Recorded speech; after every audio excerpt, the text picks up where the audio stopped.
Thank you for joining us on our journey here to preserve the history of mixed martial arts. When I wanted to take on this project, I needed help. I brought in one of my favorite matchmakers, Miguel Iturrate, and the MMA detective, Mike Davis. So to do this, we've been able to preserve history. Welcome and enjoy. All right, what's happening, everybody? Back once again, Lights Out Podcast with the usual suspects with you. One new person here, not usually here, and this is our favorite thing to do. You know what we're talking about, the deep dives, and we only do the deep dives with our favorite, especially our 50 Fight Club members, and that's what we got here. We have a 50 Fight Club member, old school guy, once again, like myself, Carlo Prater. Carlo, what's happening, brother? How you doing? Good, man. How you doing, Chris? You're a legend, bro. I appreciate it, man. I'm just happy to be here right now, getting to talk to you. I love the old school guys like myself, people who were around in my era, because it's a different group of people now. And all of us had a different mindset and mentality, I believe. And so, I know my story, and I just like to hear a little bit about, other people who were around the same time as me. So luckily for me, I have these two guys, and they're way better at, dragging that information out than I am. So Mike, what do you got for us, brother? All right. So Carlo, first and foremost, Chris allows us to really open up doors in people's personal lives. Like your wife and your child, they're probably going to be screaming at you because this is going to be a long one. And I'd like to say it's our fault. I'm sorry, but Chris 100% is behind it as well. So let's just get that out there right now. Thanks for letting me know, man. I appreciate that. Yeah, you might want to tell the old lady to, not wait up for you. No, she's sleeping, and my boy just went off to bed as well. He got his homework done. He's already down for the night. So nice. All right, so your hours. I got one question for you because I noticed I'm doing a little research here. Carlo, you fought in 2019, and you're still right around 40, a little south of 40 still. So are you still thinking about competing? Are you done? Man. Miguel, I fought for you for, many years back, 15 years or so, I think. But, man, if this in any way, me getting on this podcast, it's because here's the deal. Let me just get it out there. I'm looking for fights, man. I've been looking for fights for a long time. Nice. I've been sending emails to old contacts, and it's just the same old thing. We're not interested, or, it is what it is. So if there's anybody out there, man, I will fight you. 170 pounds, straight up. I've got a lot to do in this game still. You talked about 40, right, Miguel? Well, man, honestly, I had some shots in my career, but I was always just I just didn't do it, man. I just didn't pull the trigger. But I know that the fighter I am now, and the mind that I have now, training some of the guys that I do, and just the collective knowledge and mindset and experience I have in this game, I can actually do more now than I could do 10 years ago. It's really sad, maturity. Honestly. When I had this, I don't know if you feel me, Chris, but when I had those chances to, I had good opportunities to, really establish myself in this sport, and I just floundered. And then, I had to fight triply or, doubly, triply to try to make up for that lost ground in my career. And, I made a lot of, I don't want to say bad decisions, because it led me to where I am now. I'm blessed. I believe me, bro, I'm not complaining. I live a great life, man. I'm comfortable. I have 2 beautiful children. I'm blessed by God. But in MMA, man, dude, if me coming on, you guys show and, can help that in any way, I would love for that to happen. But once again, Miguel, you had said something about the 40, right? Well, I've got it in my mind. I'm coming up on 40 in June, right? And so I would really like to get 40 wins. And then at that point, I'll hang it up, man. But I'm at 34. I'm 34, 20-1, and I can do 6 fights in a year. I tried my hardest to get on with PFL the last 3 seasons, the last 2 really, but trying to send emails directly to their guys, it was shot down, not responded, this, that, and it's just, other promotions as well, promotions I fought for in the recent, times. It's just, I don't know what's up, man. I don't know what it is, but maybe it's the the COVID deal. I don't know. Yeah, I don't think it's any of that, because even before that, Chris, this was happening. So I don't know, buddy. Weird, man. I mean, that shocks me, man, to be honest with you, because, I mean, personally, I felt like I retired when I still had quite a bit left, but I felt like really until I was about 42 and a half, I felt like I was still on top of my game, and then it started getting hard. Like, I felt like after that, if I wanted to continue to really go to do MMA, it would have had to be with a lot of chemical help. It had to be doing the growth hormone and all that stuff. And I wasn't willing to do that. But I mean, like, I'm just saying, I used to train hard, for several years after I quit fighting. I felt great. I'd go in there, I'd train with the guys.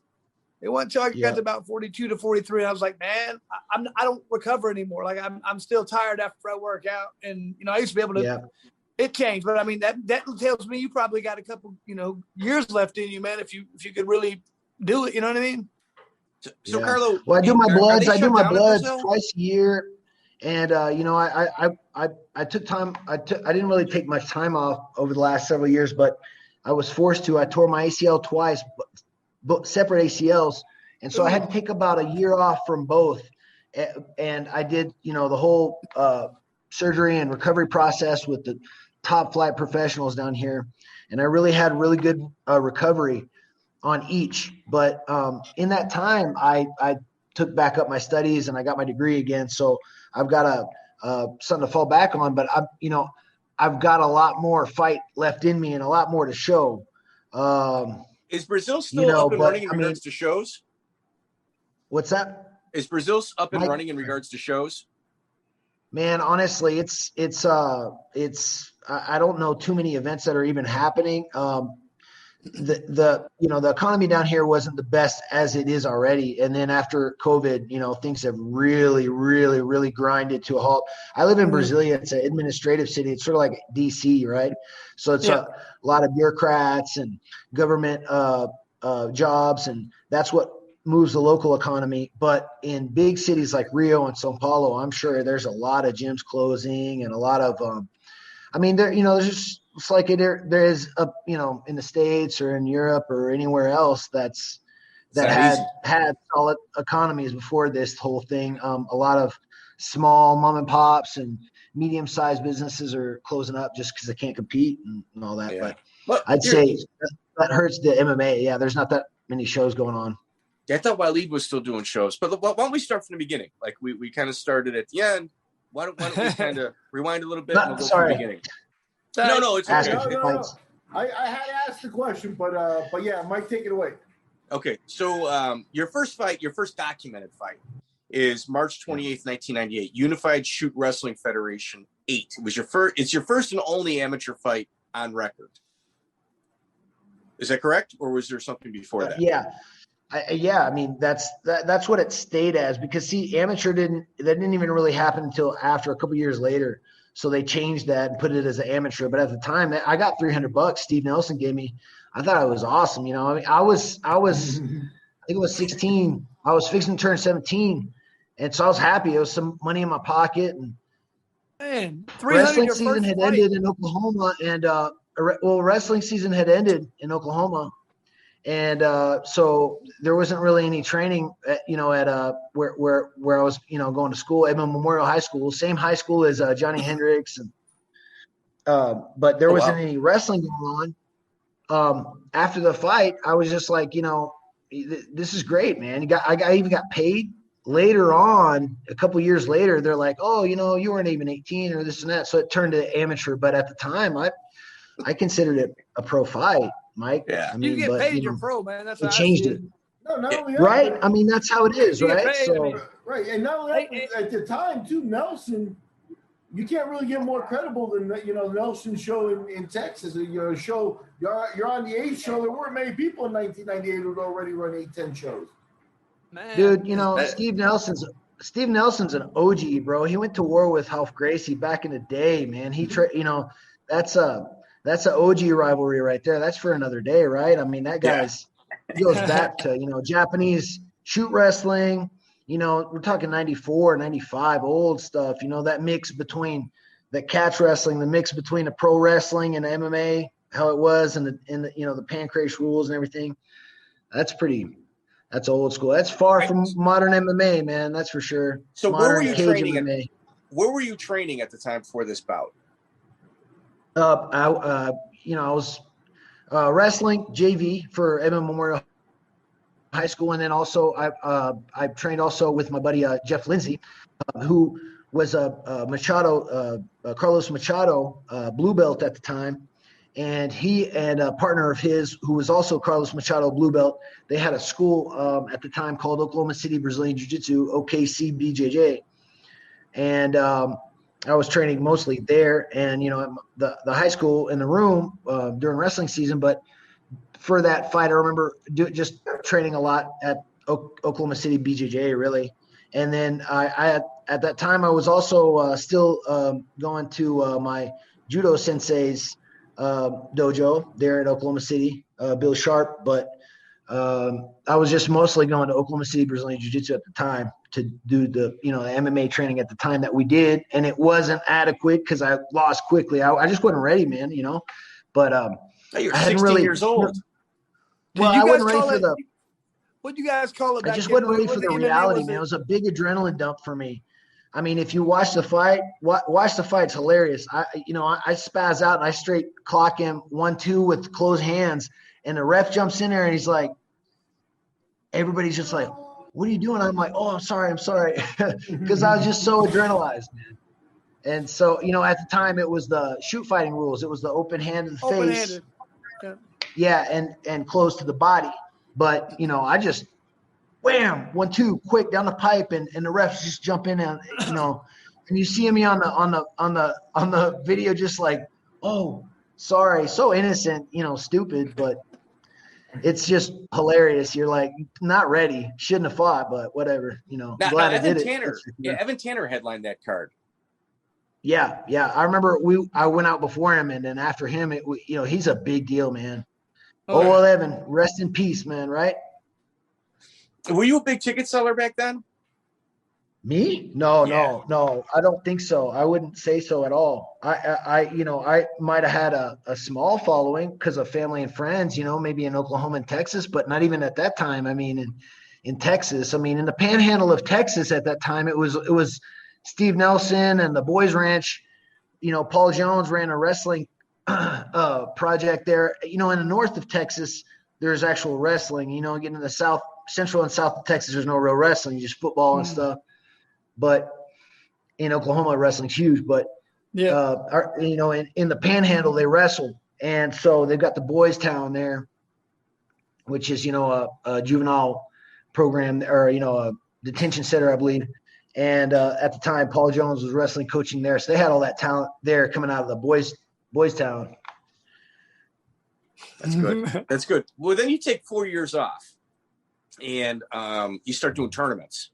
What was the reason for the time off? Because your next fight, your recorded fight, is November 1st, 2002, which is a 4-man tournament. Yeah. Well, actually, I didn't take. Well, I guess I did take time off. Because I was going to high school at the time of that one in '98. So I just basically just like my family was, like, hey, school first and all that. And then my dad got offered a job here in Brasilia about that time too. That's right. I remember now. And so I thought it was great. I was like, oh, great. My parents were divorced and everything. And I lived with my father, and he got a job offer to come back here and do mission work with the for the Churches of Christ here in Brasilia. And I was like, awesome, great. That's where I lived. It's the same place I lived and everything. So I basically came back to the same city that I had left as a child, but it was it worked out great at the time. This was in '98, right after that fight. We came down here in June.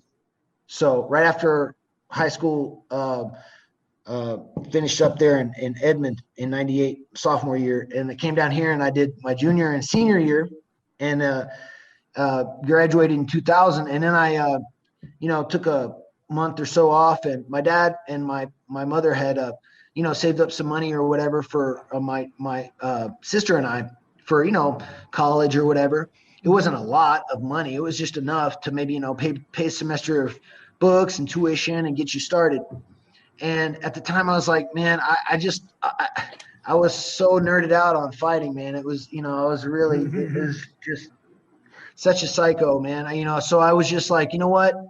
I'm going to go to Thailand. So I just went to Thailand. I went to a travel agency here in Brasilia, and, I didn't know any better because at the time the internet was, this was in 2000 and the internet was it was good, I guess, but it was slow. And I remember there were, Alta Vista and Web Crawler and all Lycos, all these old school, web crawler, these search engines before pre-Google, right?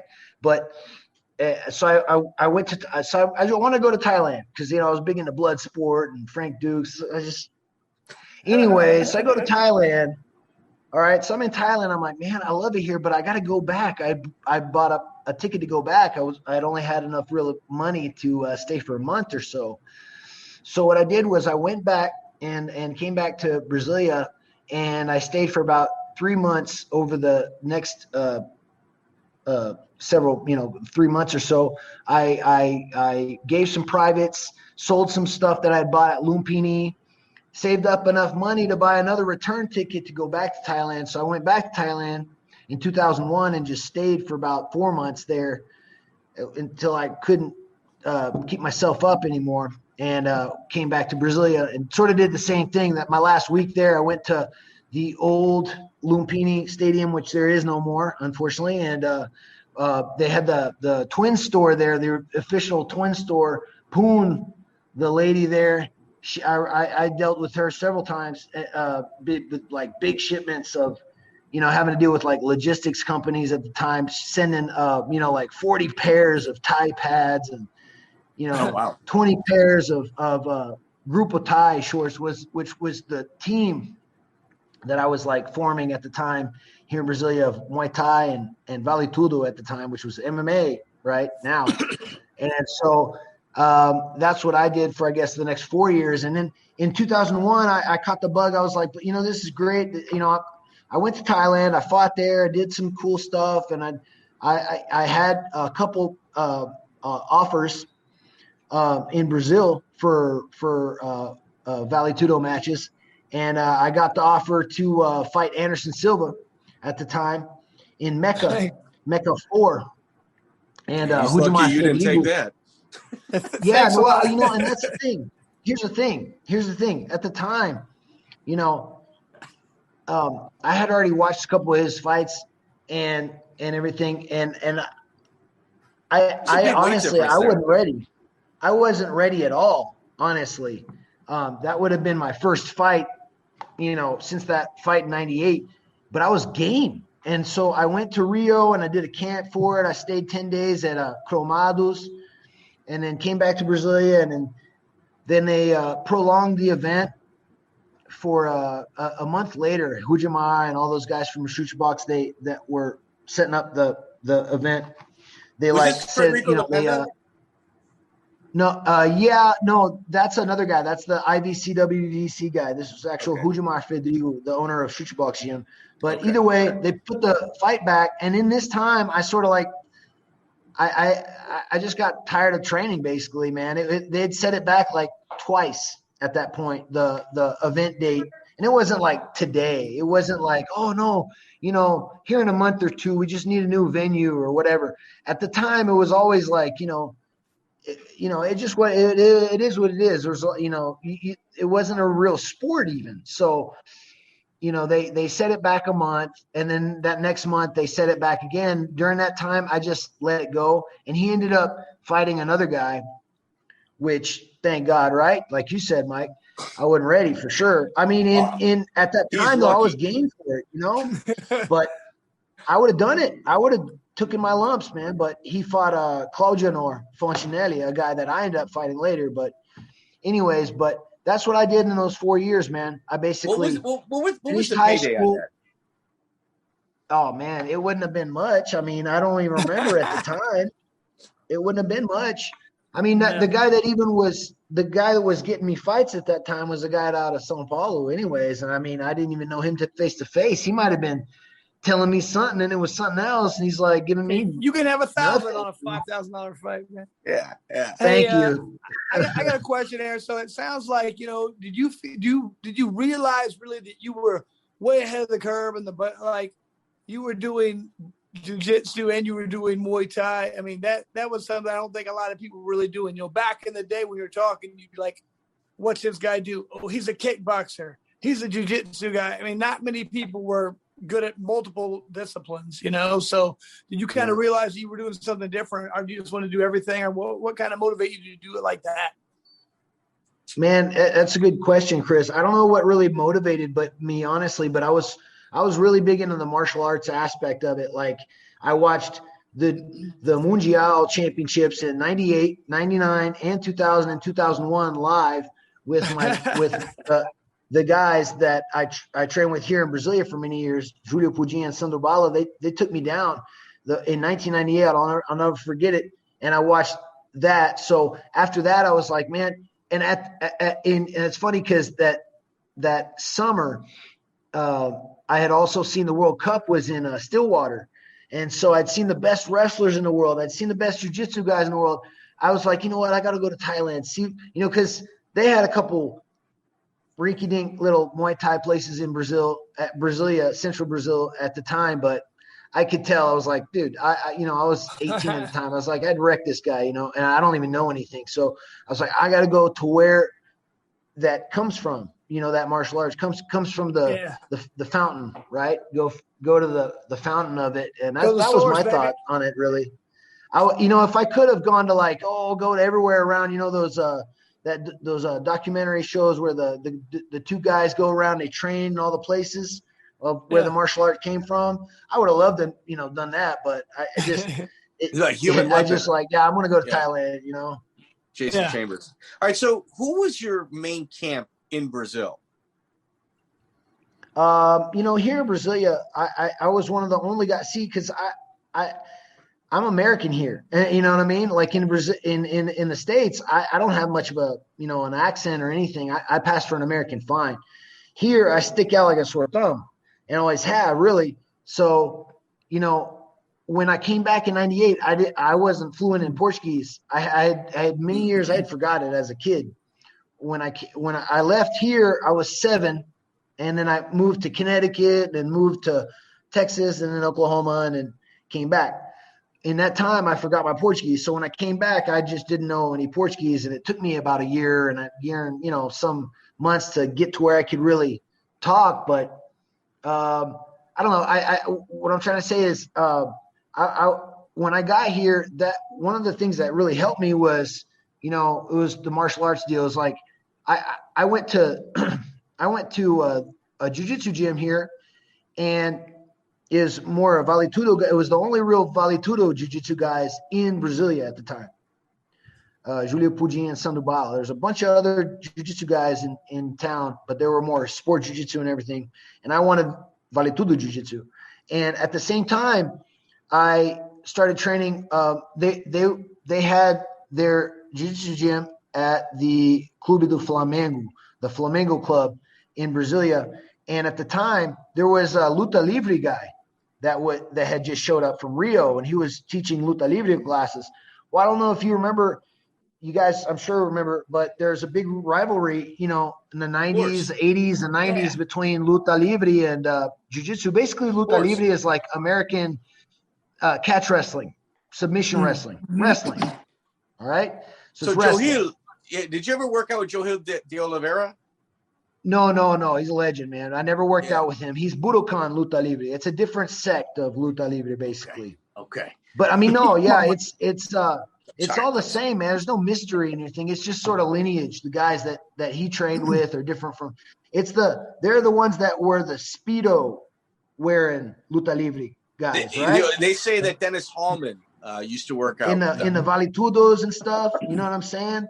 Yeah, he's the one he's the original inspiration for old Banana Hallman, right?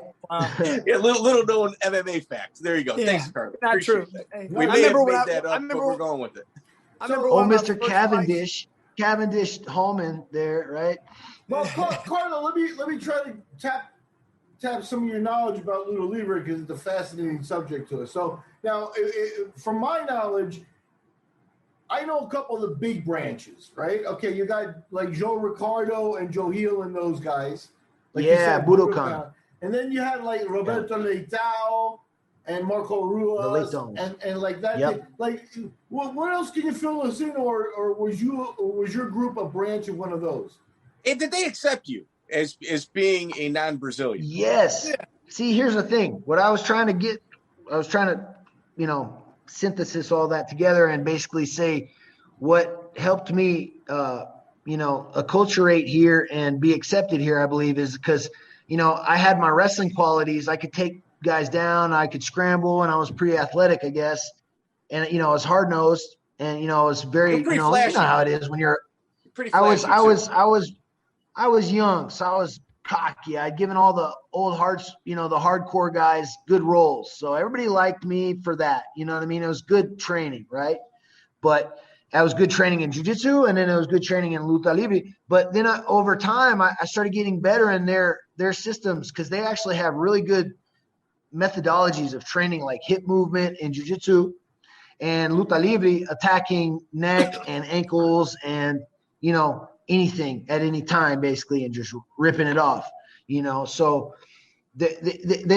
I learned a lot from both schools, but always with that wrestling base of, just Oklahoma folk style wrestling as my real base. And also the judo, which helped a lot too. My judo background helped a lot, especially when I started diving more into jiu-jitsu, because of the gi. But Luta Livre is totally, man. I think Luta Livre is one of the most underappreciated of the arts, really, because if you think about it, there's quite a few fighters that have actually been positively influenced by training with guys that are, Luta Livre guys, proponents or instructors.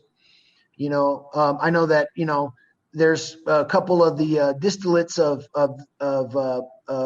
Eugenio Tadeo and Hugo Duarte guys like Marcelo Brigadeiro over in England that spread that seed there, But getting back to your question, I trained with Marcos Goins, who was a black belt under Eugenio Tadeo. And Eugenio Tadeo is he's little Napoleon, right? So he's a little dude. He was always frontline Luta Livre, right? He was big into like, dojo, beach, street, just, throwing down. And, at the time, I didn't even really, that wasn't really what, that I was fascinated about. But once I got to know him and meet him and train at his dojo in Rio, I took on a lot more, respect for him and everything he's done. Now, Eugenio fought in the UFC, but Eugenio, for you guys out there that may not remember, is the guy who fought Renzo Gracie in Pentagon Combat, and his Luta Livre team may have stabbed Renzo during the fight. So, is that the one? Hey, were you at any of those live events? I wasn't at Pentagon Combat, but it's funny. Marcelo Tigre, a guy also that I trained with many years here in Brasilia. He's also black belt in Hawaii and stuff. He fought a bunch exactly with Egan. Right? With Egan, yeah. He went to Hawaii. Here's a funny story on that one, right? So Marcelo Tigre, he before he could even leave Brazil, he was like, Carlo, what I'm gonna do? He'd been to the pen, and so my dad spoke on his behalf over at the U.S. Embassy and gave him a good review. And he's like any smart guy. Marcelo, I have to, take my hat off to him. He was able to get his U.S. visa and go to the States. And he went over to Hawaii, man. He made a little career over there. Oh, well, not a career. I mean, he'd already had a career, but he made a little bit of a rivalry over there and opened up a gym. And so pretty funny, man. But yeah, I've known Marcelo Tigre for years. Wow. He's actually here in Brasilia. Yeah, I talk to him every week because he's got a couple guys that I help and stuff. I let him move around on my, I got a cage and everything. I got a little spot here. You'd like it, Chris. I'm pretty sure it's old school. We got some speed bags. We got all the boxing implements too. We got the lines on the ground to work the angles and stuff. Nice. It's old school, man. Marcelo Tigre is one of those crazy guys. Just for people, Marcelo Tigre is one of those crazy guys that people are worried about him following the rules. And this is when there's like two fucking rules. He is Hey, I'm not even joking, Miguel. I seen him drink goat blood. Ooh, so in 1998, man, I'll never forget one time. Him at that time, he was fighting the Vale Tudo circuit here in Brazil, and his main sparring partner, his main training partner was one of the guys that had taken me in as a jiu-jitsu instructor. My jiu-jitsu instructor, black belt, Sandro Bala. So it was sort of like sparring partners at the time. But I mean, sparring, yeah, right. Like it's not like proper sparring like we do now with like, timers and like headgear and like coaches and water and a ring. At the time, man, I was like, that's for weak people. In their freaking Speedos, like a mix of like open hand. Every once in a while, you might slip a freaking punch in there, whatever. But like I've been kneed in like hardcore. Like, what do you? Yeah. And then later, I'm looking at these tapes. I'm like, that was stupid. This is stupid. You're not, like, I don't know, man. Just is funny stuff, man. Funny stuff. But tell me about the goat blood, though. Quick.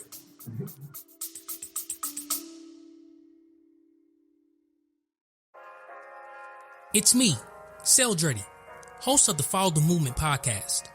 Walk with me as I take you on a journey covering all things football, military, music, my life, and everything in between. When I wake up in the morning, I ask myself, what's the move for today? So I ask you, what's the move for you?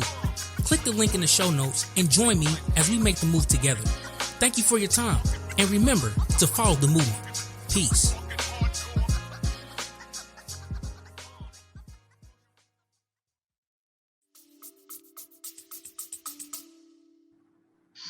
So anyways, I show up to jiu-jitsu one day and Marcelo's down there as well. And I see his car parked out front. At the time he had an Opala Preta, a black Opala. It's like an Impala, right? Impala here in Brazil. It's like it was a lowered Impala. He had a lowered Impala here in Brazil. Marcelo's a gangster, dude. He does all sorts of nefarious shit here in Brasilia. Dude's a gangster, bro. He's run for like office here in Brasilia. But anyways, okay, so I go downstairs. I saw his car out there, and there's always lots of dudes in there and everything. Go downstairs, and I see everybody's over in the corner. Not everybody, but I see the main group of my instructors are over in the corner and everything. And I look over, and all I could see was them hunched over, and I see Marcelo putting his hands down, and all of a sudden drinking something. It was red. And I come back later, I put on my gi, and I come back onto the mat. And everybody's all right, huddle up or, get in line, formation for, start running, start the jiu-jitsu training. And one of my friends was like, you want some? I'm like, what? What is that? Sangue de quê? Sangue de carneiro, like goat blood. And then later I was asking him about that. And he's like, yeah, that was a habit I picked up in the northeast of Brazil, in the impoverished state of Rio Grande do Norte, where he came from. They really do that, well, they do that when they fresh kill the animal, that's what he said. They just big old callus of and fill it up and sort of like shot that stuff. I'm like, man, that's just not hygienic to me personally. But I even knew that, as an 18-year-old. But I was fascinated. But I was like, oh man, that's so hardcore. I was like, at the time, Well, I thought I was a hardcore dude. I thought I was hardcore because I was slunking eggs at the time. I was 18. I was doing the Rocky 1, right? I was slunking eggs at that time. I thought I was hardcore, and I see the guy messing with blood. They're like, you pussy, we're in Brazil, we're drinking ghost blood. Yeah, there's a lot of people that eat raw meat. There's a lot of like raw meat, like dietary people, and they swear by it. Like I got a buddy that swears by drinking like goat blood. He does it every single day. All right, so you're in Brazil in like the heyday, and it's a lot different in Brazil than it is the United States.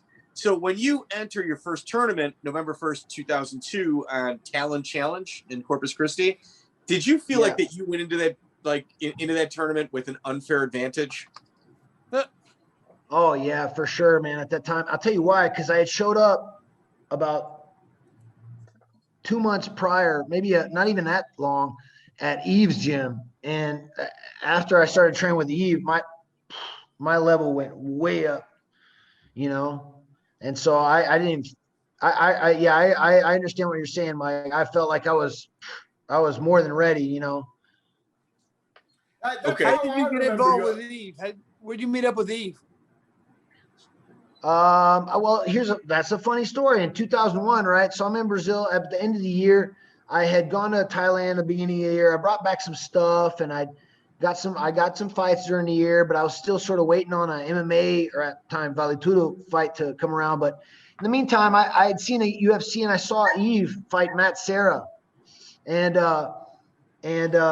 so you know, it was a really good fight. And you know, Matt Serra won I think it was a split decision, or might have been a unit. I don't remember if they even had that criteria at the time, but it was Matt Serra won a decision, but I liked his style. And then I saw in there, you know, it's like, where's he, you know, where you're fighting out of or whatever, is the Woodlands, Texas. I'm like, the Woodlands, that's close to Houston. My mom at the time, you know, was living close there as well. So I was like, you know, at the time I had been down in Brasilia after coming back from Thailand a second time, you know, about 6 months or so.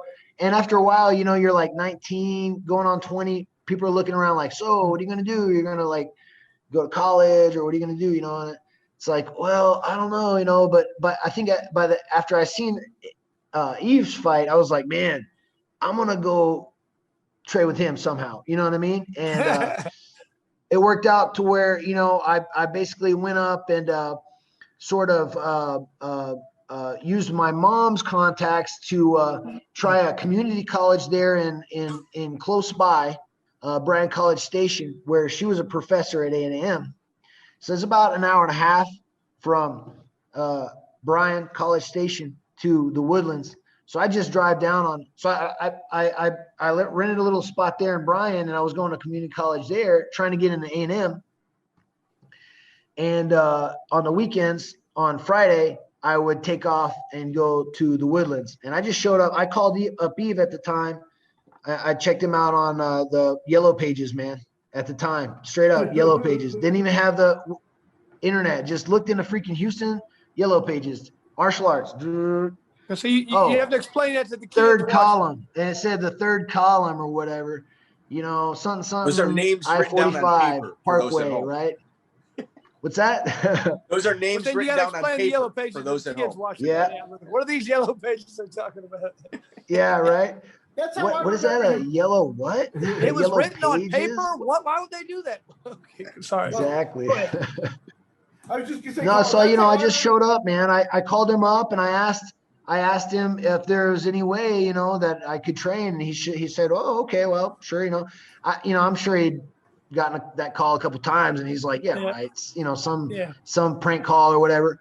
And then I showed up, I guess, the next day, and so. And he sparred me. He tried to, you know, see what I was about. And so, but, you know, man, he was just awesome, man. Love you to death. But that's where that started. So I just, you know, made the decision pretty much to go train with Yves, because at that point.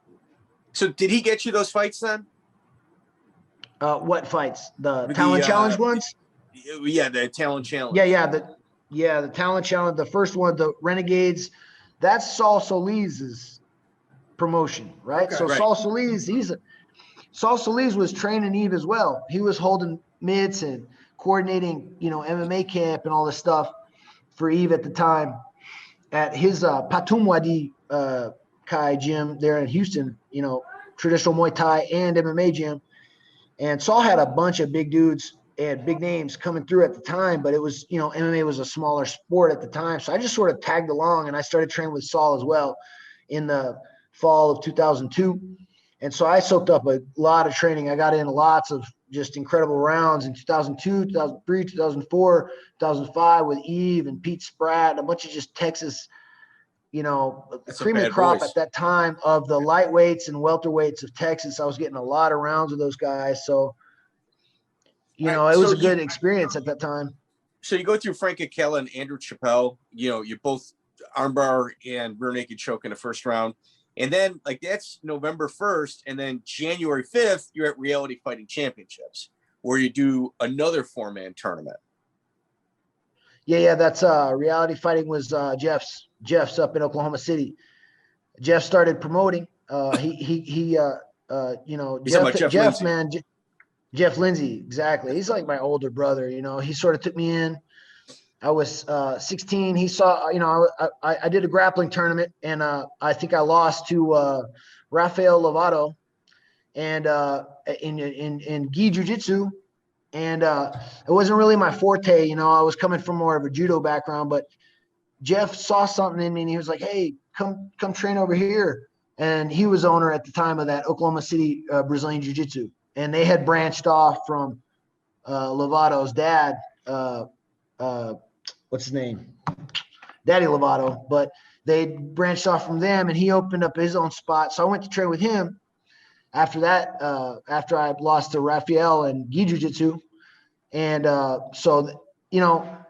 Jeff and I just kept up in touch over the years. And for instance, after my second time I went, or my first time I went to Thailand. On the way back, I actually made it a point to hit a connection from Schiphol, Amsterdam to freaking, check this out, to Quad Cities. Well, I don't think it was direct. I think it was LaGuardia, or it was JFK, but JFK to Quad Cities, where Jeff was going to pick me up. We were going to go spar over at Pat's. This was in early 2001. I mean, is that a bad idea or a good idea? I mean, it's either way. idea, Carlo. Great. Yeah, it's an awesome idea. That's an awesome idea. Let's do that. So Jeff, I look up to Jeff a lot because Jeff, man, you look at his shirt dog, and I don't even know how many fights he's got, but he's got over 40. And he's a 500 fighter, but he's only fought hard competition. He's always been the B-side of a hometown of somebody that sold a lot of tickets. I look at his record and I respect him. So much heart, too much balls, man. It's like, hey, you want to go box Dewey Cooper? When? Friday. When is, it's Sunday at a barbecue. You're like, yeah, that's a great idea. 8-rounder. Awesome. Let's go box Dewey Cooper in Las Vegas on Saturday, and so he goes out there and does it. I'm like, who does this, man? But he's such an OG, I look up to him a lot, man. Family man. He's a successful businessman. He's just a great man. And so, anyways, he had the reality fighting championship, which actually little people don't, know. Reality fighting, right? You said it was one fight. I said it was a tournament. It's actually one fight. Yes. Yeah, but I came back there and fought one more time later. But either way, Carlos Condit also made his start there in his promotion at that time. Wow. Yeah, because.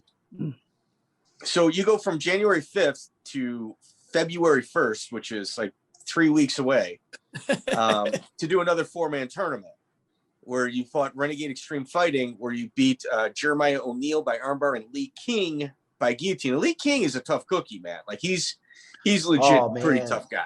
And you finished both of them. Lee is such a gangster, man. Oh, man. I've seen Lee take it too. I'm not going to name names and be all, like that, but I've seen Lee take it to anybody and everybody he's ever moved around with. And I mean, so far as in Texas, that's every 155er, 170 pounder, 185ers. I mean, he's such a technician on the feet, man. Got such a hard style to decipher, man. He's one of those guys that not too many people know about Lee King, but those that do are like, oh yeah, Lee King, man, really good. Did you know when you were fighting who he was or not really then? No, I didn't know, man. Well, the first time, and then we fought later, and of course I'd figured him out a little bit, but that first time I was just like, oh, that dude's gangly and big, and it's like, man, he's a striker, dude. I already knew he was just the way his body was made. and the way he was walking and everything. So his gait and everything, I was already measuring him up. But we trained. We actually lived together for years. A couple years in Houston after we fought. So Lee looks like fun a Viking. Stories, man. Yeah, he looks like a Viking. Like he doesn't let too much bother him, and he's awesome, man. He is awesome. Yeah. He's I tell you what, he's one of those dudes. He's like, he's a Marley deep down. He really is, man. He doesn't have that. You need to be a little bit evil in the fight game, and he just doesn't have that. I mean, you know what I mean? But he's just such a nice guy, man. I believe he lives in Arizona, and he's training fighters now. That's cool. Nice. So then you go from February 1st to April 18th, 2003, another 4-man tournament. Adam Arredondo and Lee King again. You got Lee King with an armbar, and Erick Arredondo, I think he beat him in 17 seconds by knockout.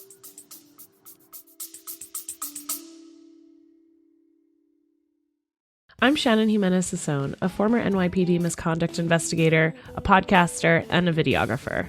I'm Nat W. I've been a social worker for a hot minute. Working alongside the police left us with more doubt than encouragement. We've tried in our career fields to be doers, and it still feels impossible. Is it even possible to work alongside the police and not be part of the police state? Fixing it does start with having the conversations. It's everything that you should know about the police. It's going to be a hard conversation, but it's a hard topic. Not an Arc podcast premieres Tuesday, January 17th on all streaming platforms. Yes. Yeah, I think he dislocated his shoulder or something. He fell badly. So that wasn't that. I just remember that. I remember he received a strike of mine or something, and he fell. So yeah. So you're set. You're 7-0 at this point, and you've got 100% finish rate. Pretty good. So where is your confidence at in regards to like your career and your trajectory? Well, I mean, honestly, and this is one of the things that had I known what I know now, but I didn't know any better, man. I was looking up to guys like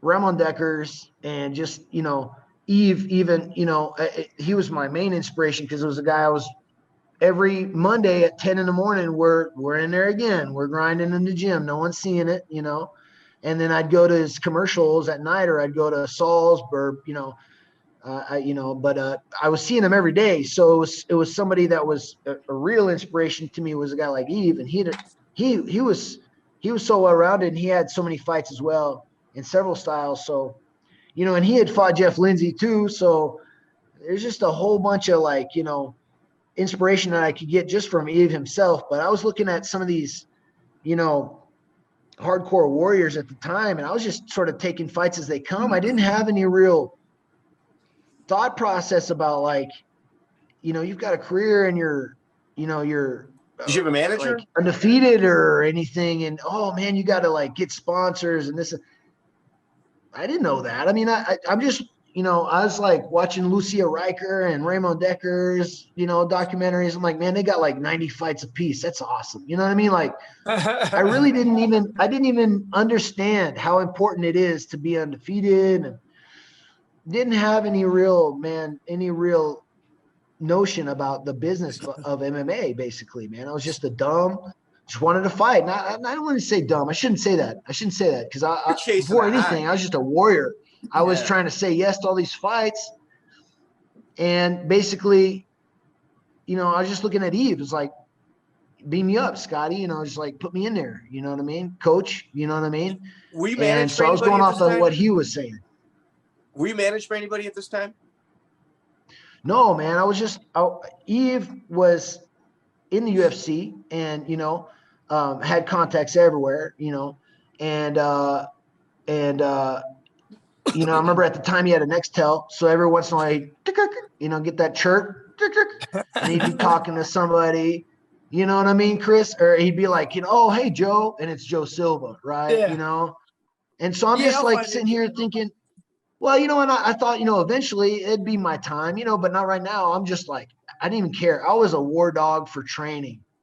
And I think if you ask Yves to this day who his best training partner was at least at one of the times when he achieved maybe his most notable success as top flight 155 pounder in the world, man, I gave him my all, bro. I would take hard punishment from Yves, and I would give it back too. But I would be there for it, and I would let him experiment on me, and then give him it back a little bit to keep him on his toes.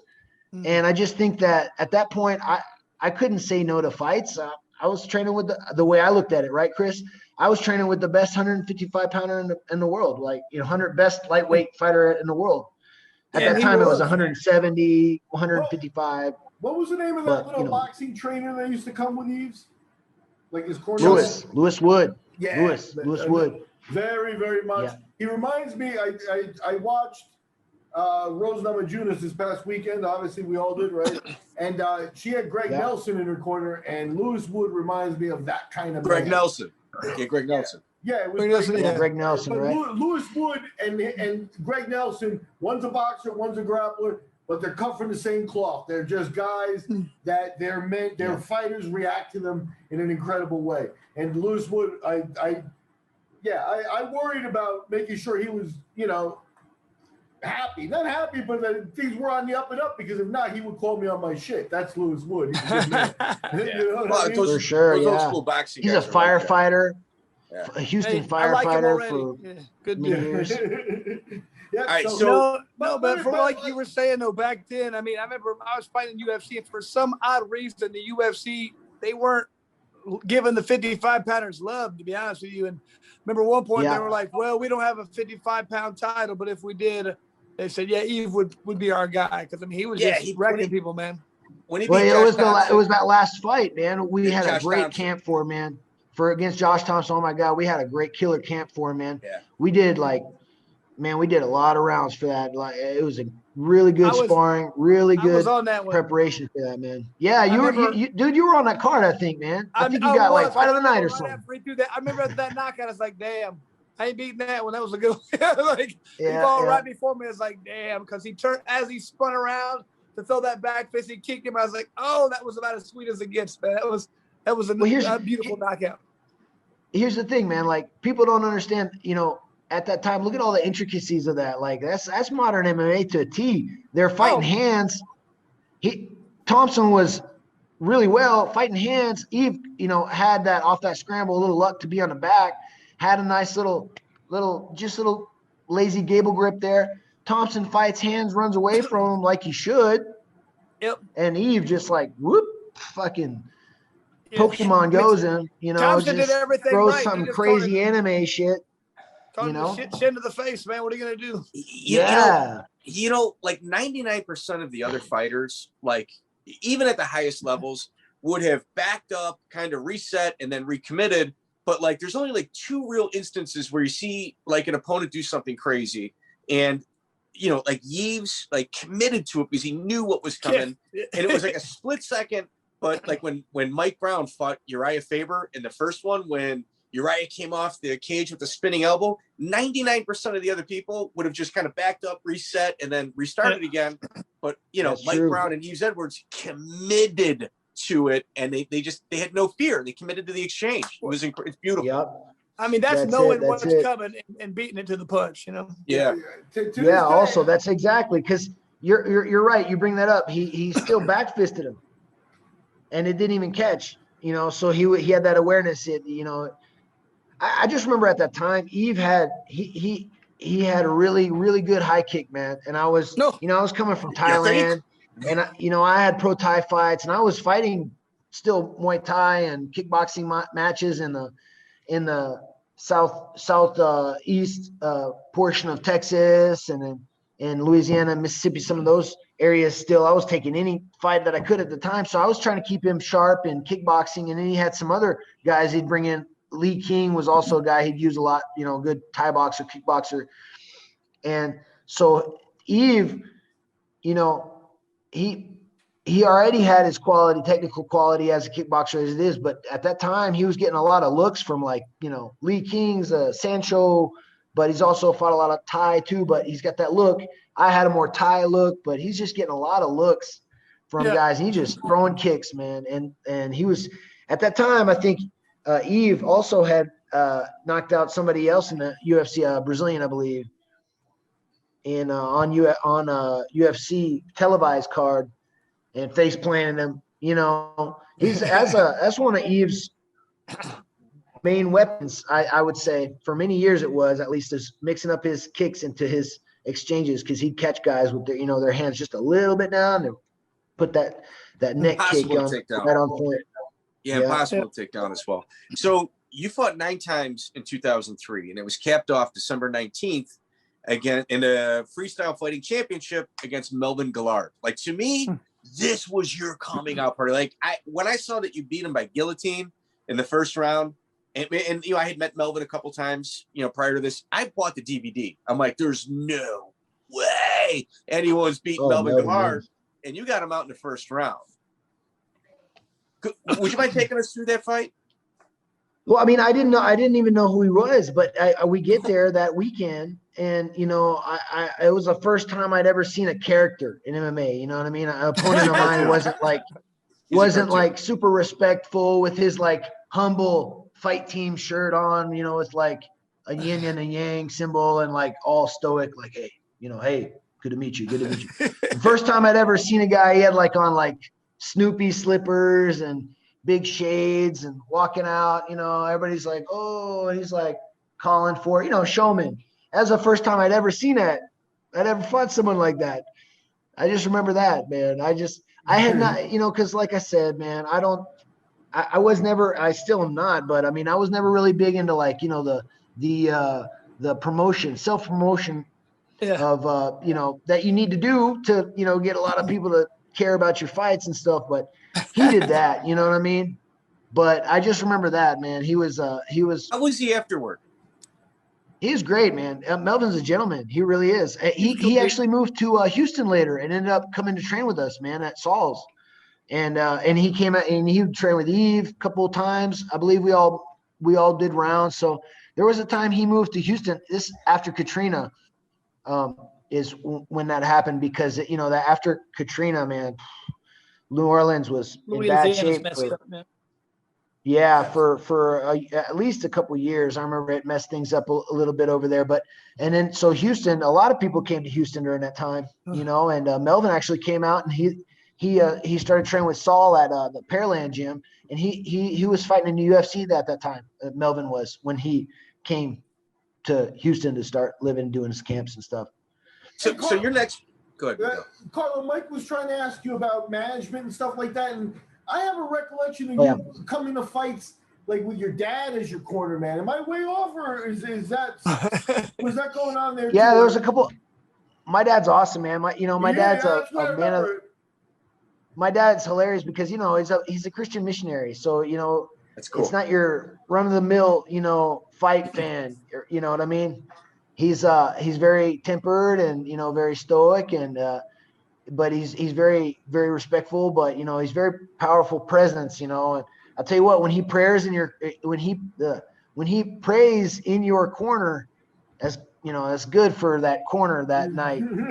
I can say that he's got power in his prayers, that's for sure. But yeah, my dad came out for a couple fights, but he wasn't able to go to too many though, because he was usually he lives in Brazil, in Brasilia, here in the same city as me to this day. So he couldn't come to too many, but I remember he came to one of yours, Miguel. He went with me to Atlantic City, I think twice for your shows. Yeah, that's why or once. That. I remember once. I think it was a Derek Noble fight I fought for you that he was out there. Oh, cool, yeah. So he loved it, man. He loved the Eastern Seaboard, dude. He was into it, man. The boardwalk. Well, do me a favor. I'm going to hand it off to Mike again, and we'll get to the Derek Noble fight, but say hi to your dad for me and give him a hug. Will do. All right, man. So your next bout is a kickboxing. So, like, you're 10-0 in MMA. What made you jump into, and Chris, it's a rematch with Melvin Guillard as well, kickboxing. which, you know, when you got two high-end MMA guys, and Rich Clementi is in the tournament as well. Rich was in there. It kind of reeks of, well, somebody forgot their medicals. Everyone agreed to do a kickboxing bout. But, yeah, that's what it sounds like. Basically, yeah, right. Man, that's one of those deals where I was in camp. I think I was helping Yves had something coming up, and you know, but I was, you know, we're training every day, man. In Houston, it was great because I lived at the time. I was splitting an apartment with Lee King and Randy Howard at the time, and those two guys also are pro fighters. And so we just go train, you know, and then come back and eat. And then I'd go to class. I was taking like 9 semester hours, you know, very light semesters at the time. And yeah, man, just like such a bum, right? Such a fight bum, you know. I should have just gone all in is what I'm trying to say. But yeah, at the time, man, it was a good experience, man. We just trained twice a day, basically. Like Monday through Saturday, and then there was fights every once in a while. We travel for fights, but it's a good life. Yeah, Lee King, man. Yeah, it was a good life. We lots of rounds, but lots of, you know, getting together and eating and barbecuing and stuff all the time. Okay, nice. So you fight Alan Woods. It's your first time ever going to a decision.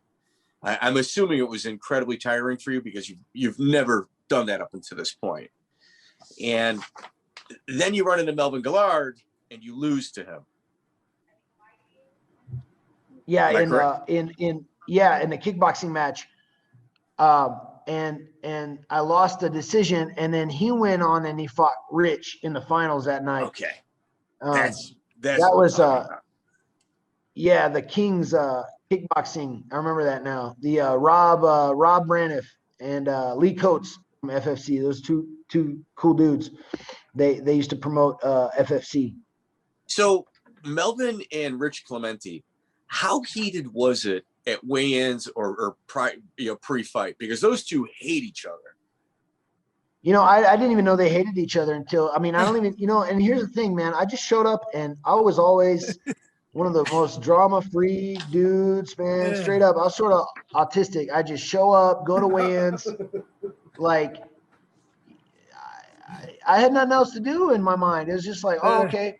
And then like, sign here, Carlo. Like, oh, okay, sign. All right, when do I come back? Tomorrow. Okay, bye. Okay. And I go eat and go rest, you know. But I did notice that, you know, wherever Melvin went, something was going to happen because I'd seen a couple other, you know, in the crowd moments where Melvin had been in the, you know, in the vicinity. It was like, you know, that's Melvin, man. And Rich is cool, man. Melvin, cool. Rich, cool. They're all cool. They're all cool cats. Those Louisiana dudes, they're cool. Yeah, I would have liked to see the backstage footage. You know, the weigh-in footage and the post-fight footage because, you know, Melvin and Clementi, they're like oil and water, man. Who won the fight? Who won the fight? You brought that up. I think Chris, Rich won. Clementi. He flying knee him. Ooh. Yeah, it was. I remember that. You know, Mike started hitting on that Kings. I remember that now, the whole thing. But I remember now the warm up area. It was a bathroom, dude. Oh, I hated that. It should be. Of course. You know what I mean? All the dudes in there, and you're taping, and then you hear the flushing. Yeah. And then taping, and you hear pads. It's like, what's going on, man? Fighting in a VFW in Ocean City. Mississippi, you know, like, what are you doing, dude? So was it from that fight, from Melvin getting knocked out? Was that when they fought in the UFC? There was some bad blood there. Was that based on that, you think, or was it before that? That, man, I don't know, man. That's Louisiana drama. You know what I mean? I just know they didn't like each other when they fought in the UFC. I remember. Because I know that, you know, Melvin was one of Joe Ancona's guys, and him and Pat Barry, they were real tight because that was, you know, Pat Barry was always with him when I fought Melvin. But anyways, Melvin and them are Pat Barry and Joe Ancona guys. They're New Orleans proper, you know, sort of French Quarter, all that, actual Crescent City. Rich Clementi, Slidell, which is, you know, like Northern Rim suburb sort.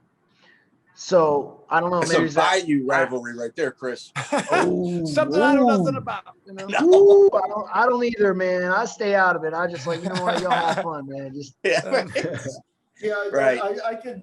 The only thing I've talked to Rich about that rivalry a little bit, and I can tell you, Rich is a pretty sophisticated fighter too, and I think Rich was never impressed by Melvin. He always thought that the show was bigger than the backup, and he was one of those guys who just looked at him with disdain. At least in my dealings with him. So yeah, Okay. I agree with that. Dude, and Rich he is was top pretty flight, vocal about it. Man, Rich was top flight. Rich, people don't understand, because Rich I don't know, maybe Rich is sort of the category I sort of mentally put myself, Mm-hmm. Like he could have beaten all those guys that beat him, and he could have beat them all, you know what I mean? But I don't know. But I've moved around with Rich a little bit, a couple times. I think at a seminar I did in Baton Rouge at Tim Crater's, and he was there. We moved around a bit, man. He's technical, dude. He's really good, man. Yeah. He's worked out with him he's a not bit. just like, yeah, right. I mean, he's not just like, obviously he's a tough guy, old school UFC fighter. I'm saying aside from being a tough guy, he's a technician, really technical. Yeah. Real good technique. Yeah, no, for sure. So, in essence, what happens is you taste your first loss with Melvin Guillard in that fight. And then February 27th, which is like less than a month, 2004, you go to Fort Lauderdale and you get in the Absolute Fighting Championship where you fight Sauli Hilimo. Yeah. I remember You that. end up, you're in his backyard, he's ATT, and you wind up with a draw. So what is your opinion on that fight? Oh, that was, I remember that AFC, the Dan, they were doing the AFC at the time, ATT, they were doing the AFC to give their guys fights, to get them, Oh, yeah. get them, you know what I mean? Get them that look so they could go on the UFC. And, Yves had to hook up there and got me those fights out there in AFC. But I remember I hated that fight because it was 2 rounds. Yeah, and and he came in from Finland too. Like I see, he's ATT. Like, of course you're going to get a draw, like if you went around, I went around, draw, you're like, of course he's going to get a draw, man. It's just weird, but it's one of those things, man. So then, all right, so you take a loss in kickboxing. That doesn't really count. You take a draw, and then you fight Drew Fickett on April 17th on Rage in the River. Yeah. And that's the first time you ever got finished. Yep. I'll remember that fight. I'll never forget that fight because that was one of the things I consider myself expert at, guillotines, and he caught me with a guillotine. But I cut him up good, man. I cut him up so good. We were on the Indian reservation out there in Redding, in Northern California at the time, and I just remember the commission afterwards. I remember that. Yeah, Saul was telling me, man, the commission, they weren't going to let him go, but fucking Drew's a savage, man. He just kept going. But I cut him bad, man, on like a knee and a kick or something. Something caught flush, but he just gushing, man. And he was able to tap me last 30 seconds, man. Tough dude, man. Drew Fickett, really tough, man. He's, underestimate him at your own peril, sort of tough guy. You know what I'm saying? I just remember he had a really – what's that? Sorry, Chris. I was just going to say, no, I was saying Josh Koscheck beat him up for about 14 minutes, and then he got – doesn't quit. Koscheck shot it, exactly. And knocked his ass out. It was like, whoa, remember? So, yeah, he slept out for 1 second. That was it. Now, just like really good Hail Mary fighter, man. And another thing, right? And another thing is I because that really frustrated me. It was my move, right? That first time you're as a fighter, you're beaten with your thing. Like, I'm a left hook, and then you get dropped with the left hook or whatever. But it was my thing, man, a guillotine, and I just, man, that fucked with me, man, for a little bit. I was like, man, what did he do? How did he do it? And this and that. And I remember chatting with Mark Lehman afterwards because he ran my corner because I went out there on my own because Saul was doing the I think Saul was it was like the Lupo brothers or some like California dudes out there putting on a show, and they wanted a dude to run the show, and so Saul was that guy. So he's like, hey, I got your fight. So I went out there, but I didn't really have a corner. So I remember Mark Lehman at that time ran my corner, and I didn't even know him. And I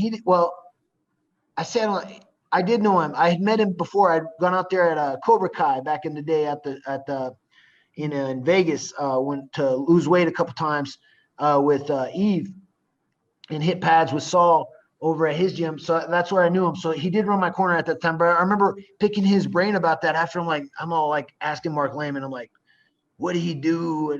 And I watched the tape later at some point. I don't have that tape, but I remember watching it later at Saul's, and it wasn't anything. It was like some crazy technique. He jumped guard with with a guillotine. It's like nothing behind it, Carlo. I don't need to mystify it. Wow. Fickett's a pretty good little fighter too, as you guys gave him credit. And a guy, unfortunately, I hope he's all right, because he was also a guy who fought some demons. Yeah. Oh, bro, man, let me tell you, man. Oh, Fickett, we roomed together in 2012 when I went and did a camp at a ATT, and we roomed there for like a month before he took off. He went somewhere else, right? But dude, oh my God, that was fun, man. That was that guy is he's intense, man. He lives life. You know what I'm saying? He lives life to the fullest. I don't even know if that's the best way to say it, but much respect, Drew. Give us a peek into that experience. How was he as a roommate? Oh man, he's just I'll tell you what, I don't care. I mean, we're all adults and grown up and everything, but we got some beers, right? So here's the main thing. There was going to be this hurricane coming through. I remember going to Bloqueo, which is a sparring at ATT, I think on Wednesday or something. And I remember on the way there, it was all cloudy and stuff. And, on the news, I had heard something about, and there's this system coming through. And so there's going to be a hurricane coming through, right? And so it's like, over the next, 3-4 days, stock up and everything. So I go with him, and we go to Costco, and Jason Chambers was my manager at the time. Okay. Super dude, really nice bro, awesome guy. Let me use his Beamer. He at the time, he's all baller, international athlete. He's Hollywood, man. That guy's Hollywood. Yeah, international athlete. Manager and all this shit. It's like, so he gives me the keys, and I go with Fickett to go get some freaking groceries, right? Because there's supposed to be this hurricane. I didn't know any better. On Wednesday or Thursday, we're going out there. It's like, hey, let's get some beers. I'm like, all right, cool. So got some beers, my fights, I'm still 8 weeks off, if not more. I think I got out there with about 10 weeks, a little less than 3 months to train for that fight. And so it was at the beginning. I was like, whatever. So we got some beers. Well, I think we got like a 30-pack of like some Bush or something crazy, just something really cheap.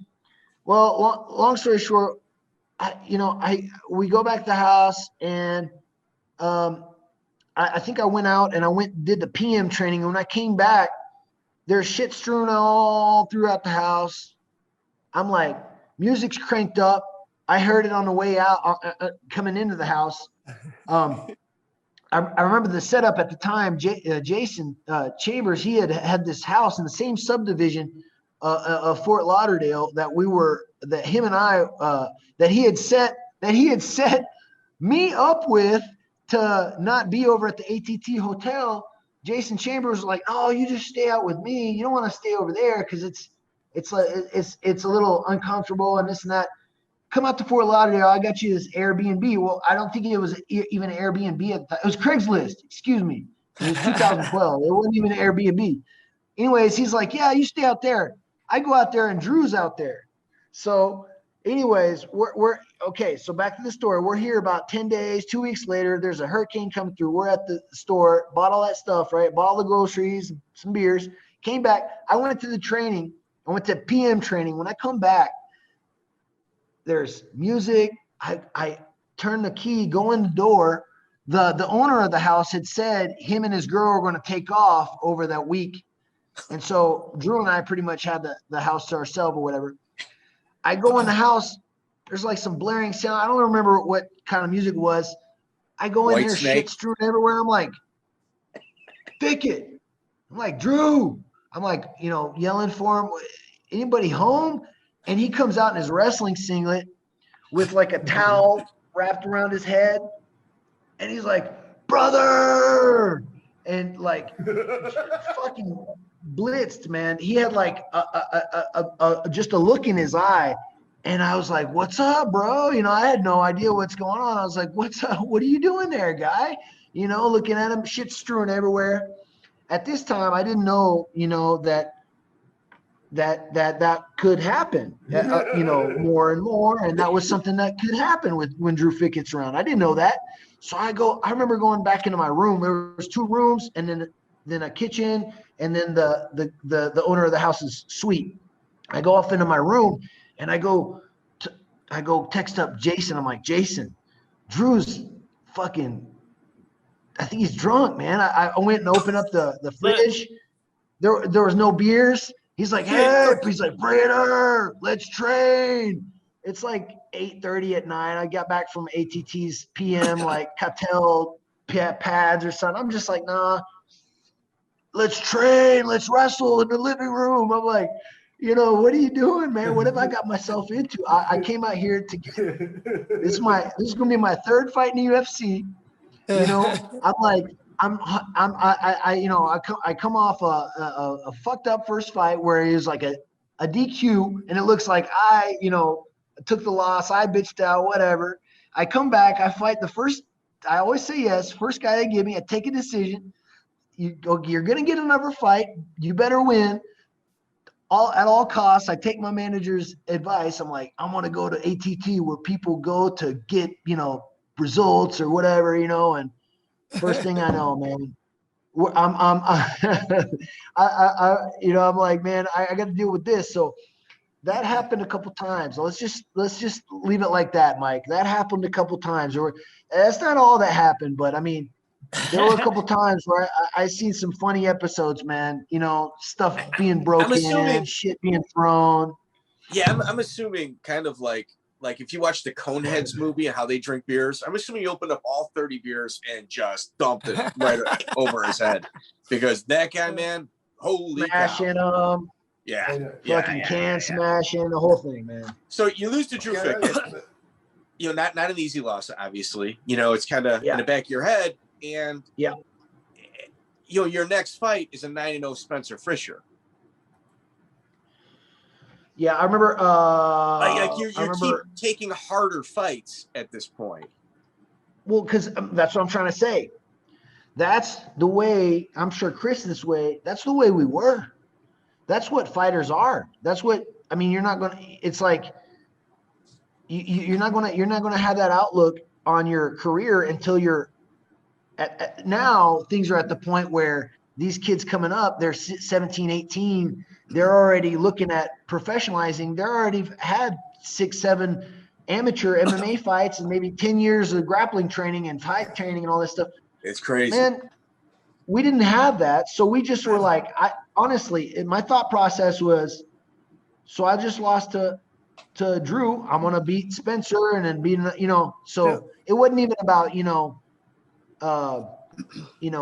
I lose one, so I got to win 3 to get back over it. It was just one of the things like Joe Silva used to tell Yves, you're only as good as your last fight or whatever, right? Yeah. So in the back of my mind, I'm like, well, if you lost, the next one you got to win. So that was sort of the thought about it. But Carlo, at the same token, I mean, I know myself, and I bet you were this way too. It's just like I always tell these guys, in a way, you have to be really delusional in a way to be a good fighter. I have a very short memory.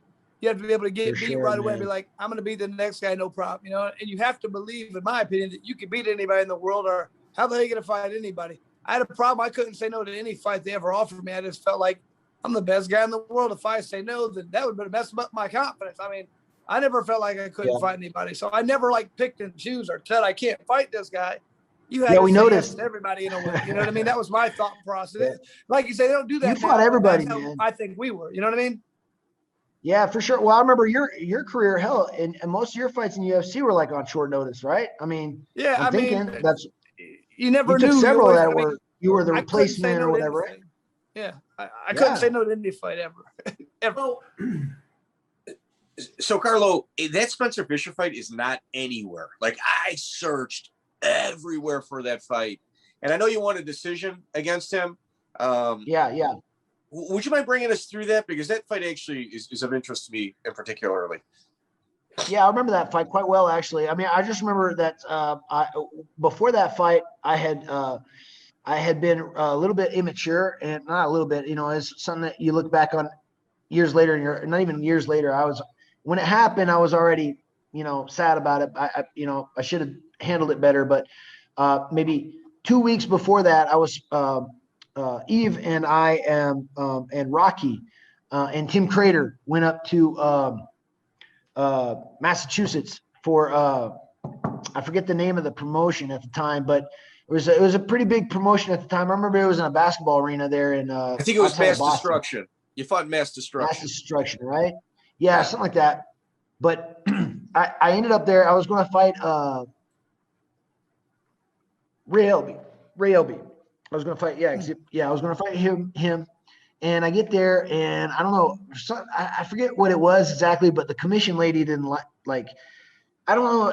I don't even remember because seriously, it's been 15 years, so I really don't remember. But the commissioning lady and I got into it, and she basically said, forget about it, you're off the card, and like cut me from the card. It was a bad deal. It didn't go too well on me at that point. I'm 20. I think I'm 21, 22, but it wasn't a very good look, but you're not that immature. guy. You're not that guy. Don't be, I get it, thug jitsu, but I never had wanted to come off as being, uncivil, or I don't even remember what it was, but long story short, I didn't get to fight. So Yves was like, all right, got me a fight. So like, I think maybe 2 weeks later, I just remember that after that fight, Tim won quick and Rocky won, I think, or did he lose? I forget, but Rocky fought an ATT guy. He lost. Anyways, we go back to the hotel and I run the flights of stairs that night because I didn't fight. So I'm all amped up. But I remember Yves got me that Spencer Fisher fight after that. So basically what I'm trying to say is I had not fought and sort of effed myself, and so ended up just sort of like using that as motivation for the next couple of weeks, and then like turned that on to Spencer pretty much. Okay. But I remember that, we traded and then we'd clinch and I'd throw him and I'd end up on top, and I tried some subs, but he was slick, and it was just like that. It was a 3-5 minute decision. At that time, the titles weren't 5-5s yet, but so it wasn't a spectacular fight or anything, but I'm sure if you find it out there, it'd pretty cool, but nothing spectacular. Yeah, Spencer's very rarely in a fight that's just like, okay, it's usually pretty exciting. Yeah. He likes to trade. I noticed that right off the bat. I mean, he was throwing hands on me and I was throwing back, but at that time, man, it was like, I felt that such an advantage over these guys because they're just thinking in sort of like, I'm gonna box. Oh, he kicked me. I must kick back. Then I'm gonna box again. I'm combining. You know what I mean? And at least on the feet, I was seeing it that way. So I was sort of like, I don't know. I was just I never really felt too much threat on the feet, in MMA until later on in the career, and you get some better, more, different fighters. But at that point, man, I was like, trade, clinch up, go to the ground. But it was a good fight, man. Spencer's a really tough fighter. So Chris, that was his seventh fight of 2004, and you're looking at May. So now he goes September 11th, 2004, and his eighth fight is against Carlos Prater. Ooh. Who is talking you into these? Me. See, that's the thing. I didn't understand. See, I didn't know. You couldn't say no. Let's say, just say. I mean, here's the thing, man. Think of all the grief I've caused myself over the years looking at the guys on Saturdays when I'm down here in Brazil and they're on the screen fighting, and And I'm just sitting there thinking to myself, that should have been me. It's like, that's brutal. But I'm not the only fighter that's out there like that. But that just goes to show I mean, everybody's mortal. You can do anything you put your mind to. Shit, even beat those guys that are on TV fighting, for titles or whatever. But yeah, that was a good year, man. Look, I'll straight say it like this: I prefer to fight more. If you're going to be a pro fighter, you need to fight. You can't just take a year off. That's for what the UFC is doing now. All right. Different. Yeah. That's that's not, I don't know, man. It's just everything's changed, man. I'll be honest with you. The new fighters, not that they're not technically better, not that they don't train better, not that they're not more athletic, but there's a different level of mentality and grittiness that they just don't have, in my opinion. Like you said, absolutely, Chris. I remember fighting 8 times in a year too. What you're talking about, I mean, that'd be unheard of. These guys like, I have to give my body proper rest. Like proper rest, I don't know what you're talking about. We just fight. I remember fighting 5 times in 1 month once, an 8-man tournament, 2 other fight. It's just like, I don't know. They got more, but something's been lost, in my opinion. The thing is, sure.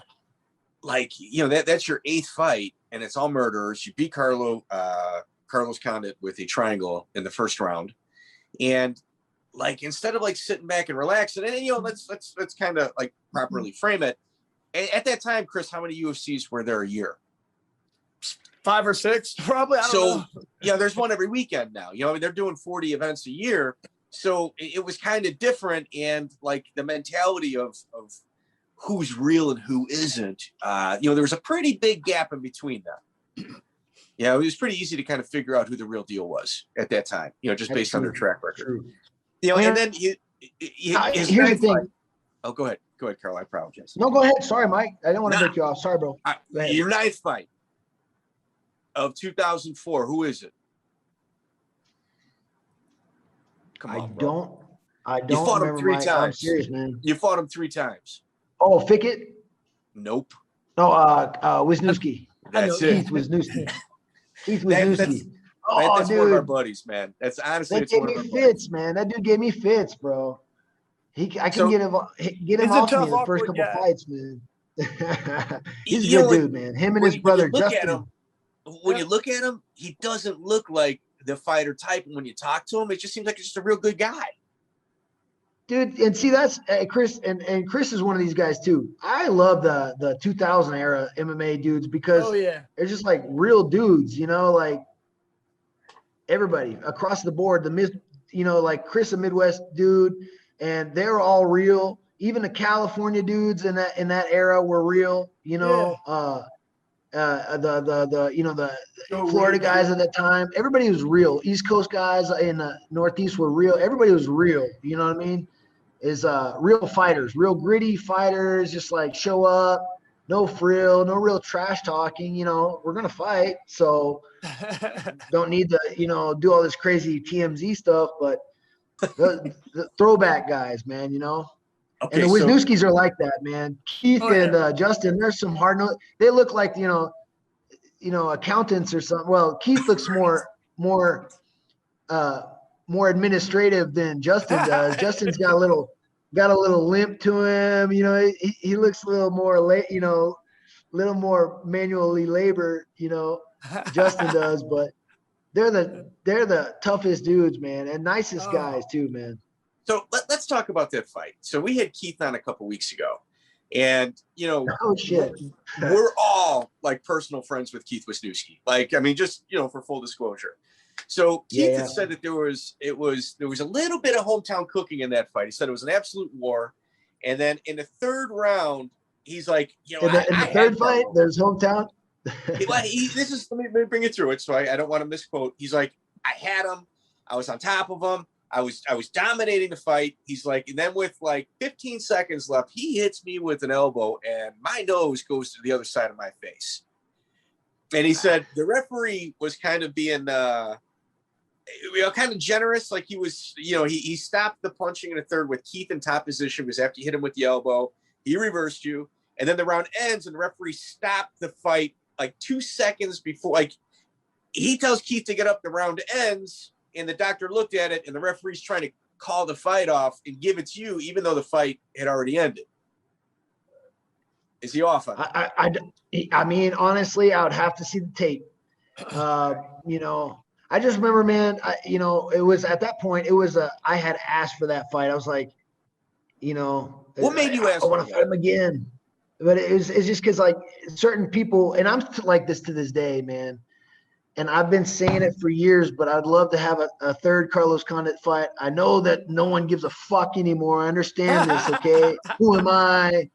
Yeah, Carlo, blah, blah, blah. I get it, but I would love it, man. I still fight 170 pounds. I'm coming off a win. Check my shirt, dog.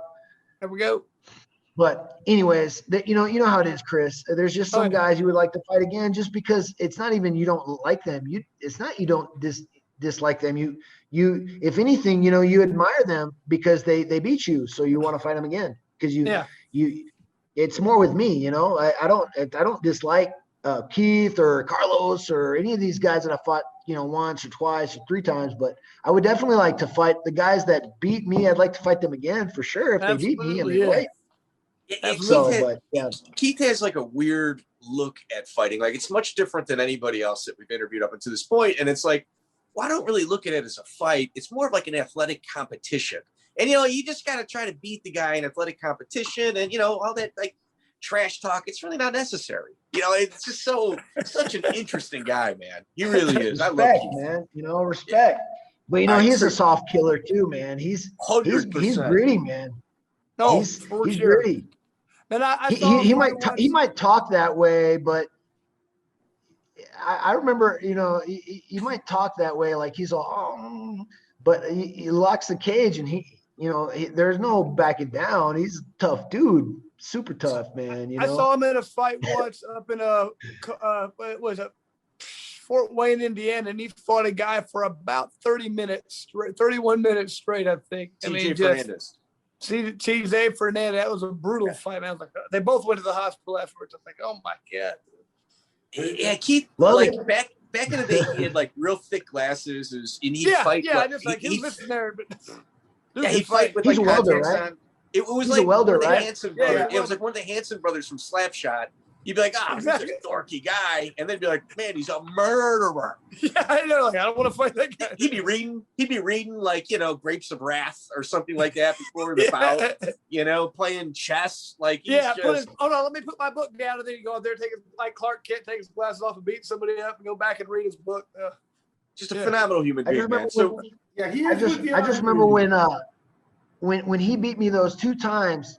What pissed me off most was. Yeah, September 14th, him and Justin would show up. Oh, I'm sorry, Mike. I'm talking over you, man. Sorry about that. So September 14th, 2005 was the rematch. I apologize. So go ahead. Yeah, no, I just remember the two times that I fought him. What made me intrigued me the most. I'm like, he doesn't have. Well, the two times before that, you know, the two losses before that made me want to one day fight him at least one more time before I die. But it's like he didn't even have a real team. It was just his brother. And they were just like chewing gum and just like, and I had Eve and we're doing all this stuff, you know, we're like measuring meals and, you know, I had the system for cutting weight and everything was just so, I was going off of what Eve was doing and he was doing the top line stuff, right? Top flight UFC stuff, right? And I, you know, and Keith and Justin show up and they're just, he shows up in a brown leather jacket and just like, when? Oh, here. Okay. He just takes off. He's got his boxers on. He's just like, he didn't even flex. After, you know, he's just like so low key. And he was able to beat me. And afterwards, I was just like, how, man? He was just so gritty. You know, he could take my shots and keep pressuring me and keep taking me down off little trips and stuff and stayed on top. And he's just a really gritty grinder, fighter, man. Yeah. Perfect. And he didn't look like it, you know? No. Like Chris looks like a fighter, right? You look at Chris and you're like, yeah, he could throw some punches. Yeah, that's a fighter. You know what I mean? But like even a guy like Keith is just like sort of like scratching his head, sort of, you know what I mean? I don't know how he is now. I got you. Yeah. Were your teammates going, you're fighting that guy? Were they throwing the cables on you? Well, you mentioned, you were asking, he is with the Iron Union, and he's probably about 220 right now, and that's probably a marker you don't want to mess with, man. I don't know. That's a big. Oh, hell no. Right? So the Polish connection, right? Yeah. So you lose twice against Keith, and then like 2 years later, September 1st, 2007, you somehow get a third match with him. How are you able to get so many, like, to convince the promoters to put you in front of the same guy 3 times, and it's in neither of your hometowns? Oh man, dude, I lucked out on that big time, right, Mike? Because, you know, once again, that's just goes to show you in this game, man, like it's more who you know than what you know, you know. And I you know, I was aligned with Saul Solis and Yves Edwards, and I had a following in Texas and Oklahoma, but more in Texas. And so when Art of War came through, and they were owned by Sun Sports, and which was at the time, like, they owned like professional sport properties and stuff. So, you know, people were like, oh, they're going to be around for a while, you know. And I remember, Chris, the IFL, and remember Miguel, Mike, the IFL this time, people are looking for competitors for the UFC. And I remember this Art of War coming through, and I fought on their first one. It was cool. It was a good card, really well done. They were going to do this USA versus Brazil card on pay-per-view, and I don't even remember who got me that fight, but I think it was it was Saul and Guy Mesger and those guys from Texas that you know had you know, that I've known for years. So they just sort of, like, you know, had me on. So how many times did you ask for that fight prior? Man, after the second loss, right? Yeah. I asked Lee Coates and Rob Braniff specifically for that fight. And so they did this Fiesta Las Vegas FFC at the Hard Rock Hotel in 2000 and whenever that fight was. I don't even remember the year. The FFC, the second one. Yeah, 2005. Okay. So, but so I remember no one had really done Vegas as UFCville. You know what I mean? Yeah. Don't come to fucking Vegas. Were you crazy? And they came, but they had said, no, we're good with Dana and, you know, and the brothers, you know, the Fertittas. And he's like, no, they're cool. They're letting us do our thing or whatever. But so I had asked them, I'm like, man, let me fight Keith. So they put me, main event, on the freaking, you know, the FFC in Vegas, and I lose again. You know, like, what do you want, kid? You know, like, you asked for it, and you can't even beat him again. You asked for it. Yeah, that's how that went. That second fight went for sure, man. Yeah, and the third fight was a split decision, I might add. Like, it was. Yeah. It was like, yeah. That was the one you were saying about where elbowed him at the end or whatever. I thought that was your first fight. He had mentioned. Oh, man, honestly, that guy. I put something on him, man. You know, I hit him with a lot of shots, man. So I really don't. I wouldn't even know. I remember him bleeding in just about every fight we had, so I wouldn't know which one it was. Yes, he definitely did that. So November 5th, you know what I mean? Yeah, November 5th, 2005, you finally jump on Miguel Urate's radar. You fight on Euphoria 5, now, USA. Wait a minute. Hold on. Let me clear something up here. I was a matchmaker for his Saul Iimo fight. And for which one? For Saul Iimo, the Finnish fighter. And he also AFC. And he also fought Efren Ruiz for me in Florida earlier in the career. Come on, Mike. Yes. So sorry, Chris. Like, Carlo been on my radar, and he's right. It's because I think of him as like Tim Kreuter, like Rocky Long, who he's mentioned. These are all guys that came on Yves Edwards' coattails. Okay, so you fight Pat Healy, who I might add. I mean, Chris, if I may, you know, kind of correct or wrong, he's not from Japan, and so Miguel, you can take all you want right now. He fought a guy from the USA, unless, you know, Carlo was claiming a different country at that time. Pat Healy is tough. Oh yeah, Pat Healy. That Pat Healy fight on Miguel's show. I remember that one. That was a good one. That was I won that one. That was a good one for me. Yeah, and the thing is you know, you got a matchmake, and I didn't have Japanese opponents for everybody, but Carlo at that point was getting back on the radar, And Healy, Healy have a run afterwards, so definitely he did. A solid mid-card fight, right? Absolutely, Miguel. I remember real quick, Miguel. That was the one that you were really pushing Eddie Alvarez at the time, right? Yeah. Right? Yeah. He's all right. I remember that. About 2005, right? 2005. Yeah. Well, here's the story. Eddie Alvarez was already the main event of this show.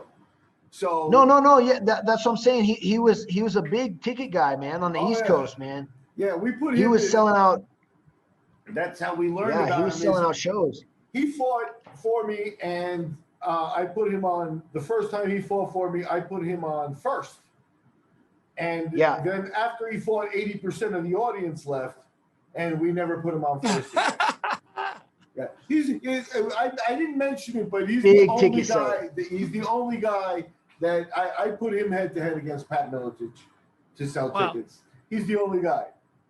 Yeah, wow. I remember I think at Euphoria 5 where he was there, and like he was like kind of frustrated because he was collecting tickets, but it wasn't like 5 or 10 tickets here or there. It was, all right, I got $5,000 with this guy. I got $3,500 with another guy. And it was like, he's talking about like $20,000 to $30,000 worth of tickets in Atlantic City. Wow. Yeah. And he makes his own T-shirts, and he's got like I know his brothers or younger brothers are involved, like selling shirts. Like you can walk down the boardwalk and there's people, like his team is hustling, So that's man. That's it, man. The kid got it from very early on, and he deserves all the success he ever made. But yeah, that was he was one of those dudes. He got it from the very get-go. You need to do your own. You got to have your own gear. You got to have your own warm-ups. You got to have your own shirt for the fight. That's $25, and you got to have all this stuff. I mean, he was professionalizing, monetizing everything about fighting before it was really. He was even in the UFC. Yep, absolutely. Before he was ever even in Japan or anything. It's crazy. And if we could take a lesson from him versus guys like yourself and Chris and stuff, it's not to knock it and everything like that. But for sure. Because he made so much money with tickets that he couldn't say no to a fight on the road. He'd say, "Nah, I'll stay home." Yeah. And then you bring him here. Exactly. And make it worth your while. And being able to say no at times is very helpful when you're trying to negotiate. Yeah, Miguel Torres was for sure. Way. Yeah, Miguel Torres. Well, at the time, also Miguel, it was East Coast, West Coast, sort of. It was AC or Vegas for big money fights, right? And so kid out of Philly, that's 45-minute train ride. He was able to right off the first, second, third fight. These guys at Ring of Combat in New Jersey. Yeah, they've got it good because, well, I don't know now. I don't know the actual realities of the area there, but what I'm saying is, it's a regular event. So they've got, it's every month or 2 or 3 months, they know they're going to fight again or whatever. So they've got that constant, or at that time in the 2000s, the Atlantic City area was very healthy, man. There was a lot of events coming through town. UFC was coming through and all that stuff. And, I don't know if it's that way anymore. So with Lou Neglia, the one thing that's super interesting, like I go down like rabbit holes that, I mean, it could be considered mental illness. I would like to say I'm just researching. But the thing with the first 5 or 6 Lou Neglia shows, he was actually using the Ring of Honor pro wrestling cage. So there's an actual like big spring in the middle of the cage for when it was like the footing was way different than the normal cage that people would fight in, or the ring that people would fight in. I apologize. Yeah, it's interesting. Right. Yeah, it's interesting. Wow, that's a good idea, Yeah. So Carlos, sometimes like there's fights in people's careers that like define them. Like Chris, you've got 5 or 6 Fight of the Night award, wins with the UFC. Most of your losses are split decision. You've only been finished twice in your entire career. Like there's certain benchmarks a fighter has where you can go, watch this one. This guy's about that life. And you fight in Brazil, November 25th, 2006. And you can tell it's like somebody that that's hosting it speaks English, but not like really good. They probably listen to like really bad, like heavy metal music. It's called Storm Samurai, where you fight Marlo Matthias from Chute Boxe. Walk us through that fight, because that's a brutal fight. Like, and it's one-sided brutal, I might add. Yeah, well, at the time, because at the time, everyone was so scared of Chute Boxe guys. And I was like, they don't even have good Muay Thai. Their Muay Thai's junk. There's Muay Thai junk, dude. I was one of the only guys. That's our headline. I was one of the only guys to say it. And I'm not even trying to, justify. That was just my mentality. That was my mentality, all right? I'm not saying that Master Rafael Cordero is, not awesome trainer, super dude, super guy, super nice. I have a lot of respect for him and him for me as well. I know all these guys. I'm just saying at that time, I did not respect their martial arts. I was like, it's just steroids, bro. I'm not scared of these fuckers. You know what I mean? That was my mentality. Yeah. And I'm like, oh, they're kicking dudes in the head and they're stomping everybody and blah, blah, blah. And like kneeing them when they're on, in the north-south or whatever. I'm like, so I'd do that myself too if I were in that position. So, I don't know, man. I was just like, I'm still this way. I'm very much a contrarian, but not in all things. Of course, I'm more mature. I would hope to say I'm more matured now, not that extreme now, but I am in a lot of ways a contrarian. And at this point, I was like, man, everybody's saying don't go. It's dangerous. All that did was I was like, all right, let's do this. Let's do this. And I'm going to knock him out. And I'm going to stomp on him because they're stomping on everybody, right? They're going to stomp on me, right? Okay. Yeah, dude, you finished him with his own move. You finished him with his own move. That was sort of like there wasn't at the time. There was no, at least I wasn't on him or anything, but there was no like internet forums or any of that. But sort of the rumor was they're going to stomp on these. Everybody's coming to Curitiba to get stomped on. So in my mind, I'm like, we're going to train for that. And so I was like, I'm going to pass guard, get knee on belly, and I'm going to just step on roaches, man. And so we trained that in camp. We actually trained that. You faked a Kimura, and then you stood up and head stopped him. How was the crowd at that point?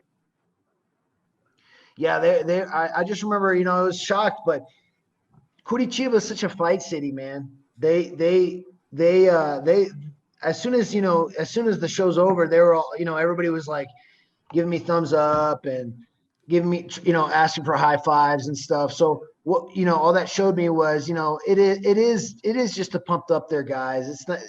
It isn't the bloodthirsty crowd. Of course they want their home team to win. That's how, patriotic sports city should be, you know what I mean? And that's what they had at that time. It wasn't, they had a professional NBA team or the best NHL Stanley Cup champions. They just had some badass dudes that would knee dudes in the head in Japan at the time. And so the whole city had this fame, this aura about it just from this gym that was producing badass no holds barred fighters at the time. But, and so you caught that vibe in the town. Everybody sort of like knew about a little bit about fighting and stuff, but right after the fight, everybody's so nice, Well, you mentioned that Melvin Guillard had given you like your first glimpse of the show, and they're completely different. But Chute Boxe around that time was a show. All of them in uniform. You get Anderson Silva, and they had like guys like Udo Doom, guys that no one remembers anymore. All super fit, all super angry at life kind of thing, like, you know what I mean? So like they really had. Let me tell you, man, Mike said it about that life. They were about that life. Chute Boxe, they'd throw down right there in the hotel lobby. For sure. So let's, Chris, I know you got to wake up early in the morning, so why don't we just do one more? I leave at 3:30. Yeah, so why don't we just do one more with yourself? And Carlo, if you've got time, Miguel and I'd like to finish up the interview, if that's okay. Sorry about this, fellas. I got to go. Chris has got this bare knuckle thing that he's got to go to. I got to leave at 3:30. So let's just do one more with Chris and Carlo, if you don't mind. If we can finish the interview with you, it'd be greatly appreciated. So October 29, 2010, Superior Challenge, Stockholm, Sweden. There's a bit of history behind this fight that's incredibly fascinating. I don't want to spill the beans. Why don't you take us through it? What the Stockholm, Sweden fight? Oh, it was Reza Madadi, right? Yes, you fought Reza Madadi. That's correct. Reza. Yeah. Well, I mean, I took that fight on a Sunday. Ken Pavia was looking after me at that time. The Pav. And he was my mentor for a while. Pav. The fucking Pav, right? Oh, Chris is old school. He knows. Miguel knows. What the hell, dude? This is hilarious. So the Pav, good guy, man. Nothing but good things to say about the Pav, all right? And the Pav hits me up. Hey, Prater, you want this? I'm like, yeah. And how much was it? I went out there and did it, but it was, it was one of those, it's like, are you sure, Carlo? And I wasn't even near. I wasn't too over, but I mean, I shouldn't have taken a 155-pound fight. Oh, on a week, because it's just not smart. You're going to be off by a pound or two, which was the case. And they fined me, and it fucked my head up a little bit because, maybe, you're going to start a point down and they're taking 30% of your purse and this, that, and that, so it's like, I don't know. You live and you learn, right? But that was another one. It was sort of like, hey, you want to fight? It's like, yeah, let's do it. That was always sort of that deal. So did you arrive to the event after weigh-ins took place? Yeah. Because the connections, man. Going west to east sucks, man. West to east sucks. And so they had already weighed in the morning. And here's the fucked up part, right? So this is this was a bet. So I took my corner was Randy Howard. He was my roommate at that point, and in Houston. But he's a pro fighter. He's trained. He's done the whole Salsa Lead system. Yves, he was there for all the camps. He knows what to do. And so, but anyway, so we go out there and we get there at like 3:30 in the afternoon. Weigh-ins already happened, and I'm gotten off the continental flight, so I'm. I'm like retaining water. Unreal. You never even hit the hotel, I'm retaining water already. And I was super disciplined on the flight. I didn't have anything. I just like put on my shades and like slept and everything. But I was still, some pounds over. And they take us right to the mock weigh-in, and they're all talking, Swedish and stuff. And and they had a translator for us and stuff. And they're just pointing us. Oh, you go here, you go there. And I was like, go to the hotel or what's the deal? And they're like, no, first you go to weigh-in. I'm like, I can't go straight to weigh-ins. They're like, no, it's just to take pictures. I'm like, oh, okay. So we go there and they bus us there. And so they walk, it was in this nightclub, but it was during the afternoon. So it wasn't open for a nightclub yet, but they walked me up and you walk into this room and there was a large table and some people there and some people with cameras. And so they over for me to go sit over there, and I sit down and I was sort of looking around, but I didn't really notice anybody. And I see after maybe a minute or so, there's a guy that really mean mugging me, got, full beard, looked Arabic, Middle Eastern. And so he's like, really, looking, hardcore at you or whatever. And I'm like, what's this dude looking at? And I was like, oh, that's my dude, and out of nowhere.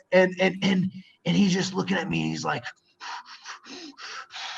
I've never seen anybody like, what are you doing, dude? Are you okay? Are you okay? Bro. Had a stroke. I'm like, are you okay? Have you done this before? Have you fought before? I'm like, that's just me being a dick. But anyway, so and they're talking in Swedish, and I guess what they're doing is they're introducing me as I just got in from my international flight or whatever, my international opponent, and this is Reza, and he stands up and he does this thing, and then he looks at me and he looks at me and he does the whole thing, and he stomps right up in Is he front doing of a me. grave digger? He's doing a grave digger. Yeah, doing all this shit, right? And I'm just getting on my flight. I'm looking at him. I'm like, I'm a fan of that. Sit down, fool. I'm like, I will. And I'm looking at my corner, and I'm just like looking at everybody. I mean, you're going to take this? You want me to take this, really? Because, but they pull him off, and then they square us off. And I'll never forget, I had just gotten off a flight, and I hadn't had anything to eat or drink. So I know my breath was a little bit stank. You go a little that ketosis, Oh, yeah. And so and they bring us together, but I still got all my, nice, right? And so they bring us together, and I've got my flight clothes on. I'm, and your luggage. But your luggage in hand well, still. What was funny to me was he was all decked out, man, suit. He had a little handkerchief coming out, Conor McGregor style, right? But and they face us off, and he gets up in my face, and I square back into him. So at that point, I was like, all right, okay, because I've never been one to, bow down. But anyways, that was that. But Reza is such a gentleman. After the fight, man, that guy was such a gentleman, man. He really was. He took us around. He took it the next day. We had to stay a couple days for our flight to go back, and so him and Akira Khorasani came and picked us up and took us to Thai food. Oh, that's nice. Just a nice guy. How soon after did you leave? That's the real question. What's that, man? Sorry, How soon after did you leave? I think it was like, we fought, I guess, that Friday night or something. I think the flight was on a Sunday or Monday. Well, no, it was on a Monday. Country. Nice. So, yeah, wow. I didn't really get – I wish I would have stayed because, I would love to see more of Sweden, but it was in the cold part of the year at that time. I remember it was snowing. The only time I was there once, it was cold too. Cold, yeah. So Chris, you're bouncing, brother. I got to go. Hey, I just want to say one thing. Carlo, thank you so much. And we got Mike, Miguel, we'll talk to some people, man. I want to try and get this guy a fight in here, man. He deserves it. He put in the hard work, and damn, why would you not put him on some cards, man? Let's get you back in there, brother. I'll tell you what, man. My man. Man, I'll tell you what, you just made my year, man. That was the nicest thing you could have said possibly. I got the utmost respect for you as a fighter, man. You're a fucking stud fighter, man. I always looked up to you as a fighter, as a boxer, as a firefighter, as a man. Thank you, as sir. a person. Hey, man, just so you know, like I said, I'm leaving tomorrow for the BKFC. If there's ever some bare knuckle, let me know. I'll see if I can talk to you guys. Let's do it. I'm down, man. I'm there down. Tomorrow. I'll talk to Nate. I'll see if I can get Tell this him. worked out, I've actually sent them an email, never got a return. So I'll talk to Nate tomorrow. See if we can get this worked out. I'd love to have you on the car, brother. So thank you guys. Man. I'm sorry I got to leave, but I got to get up early and I got to talk to my wife, do my stuff, my kids. I haven't done anything. I'm an asshole. I know it. So I'll see you guys. I'll hit you later, Chris. Your thing, Chris. All right, so Carlo, Chris has got a pretty busy schedule, so we're lucky to have him. With this, we're going pretty long right now. Are you okay with time? I'm fine, man. I've got nothing going on, man. Okay. I get up in the morning to take my little guy to. So we like to kind of time travel and really go back and kind of nitpick. And it's interviews like this, like for us, that's super important because we get nitty gritty, we get our hands dirty, and you got 50 fights. Like that's important to us. Like we need to know. I appreciate it, Mike. I appreciate it. Well, if anything, I'll tell you what, man, it's made me want to go dig up the DVDs I got and then convert them bitches to MPEGs and put them on, man. Cause I got a lot of fights, man, that not even of my fights, but I got a lot of like the cards themselves that had, a bunch of big names on there that went on to do other things but a bunch of fights. So I was thinking about that. I wish Lee Coates would upload it, to YouTube because he had some top line talent on those FFC cards. He really right. So yeah, for sure, man. So you beat Brian Travers in Strikeforce Challengers Cup, which was rivaling the UFC at the time. So you broke through. I mean, obviously you had some UFC wins. We started this interview with you saying that you kind of hit a couple stumbling blocks. That Brian Travers fight definitely was not that. Yeah, no, I mean, we had a great camp for that fight. It wasn't much of a camp. It was a little less than a month because Solis, I was training with him. Yves had left Houston. He was living in Fort Lauderdale, and so I had pretty much gone and been training with Saul. And I believe Tim Crater wasn't even in Houston anymore as well. He had moved back to Louisiana, and so. I was training a lot with Saul, but I remember at that time in 2010, I had 2 or 3 fight cancellations. No, excuse me. 2 or 3 fight cancellations. And then I finally got a fight at the end of the year in Shine. So that saved my year, right? I got to fight. because I was supposed to fight like I remember I was supposed to fight Derek, not Derek, what's his name? Strauss from Bellator, Okay. Daniel Strauss at 155, and he in the show in Indiana, and that went through. I don't know why, and so I was all frustrated, and so I went several months in 2010, no fights, and then I Shine, Jason Chambers got a hold of me to do the Shine thing, and so I did that, and after that I was mad that I didn't.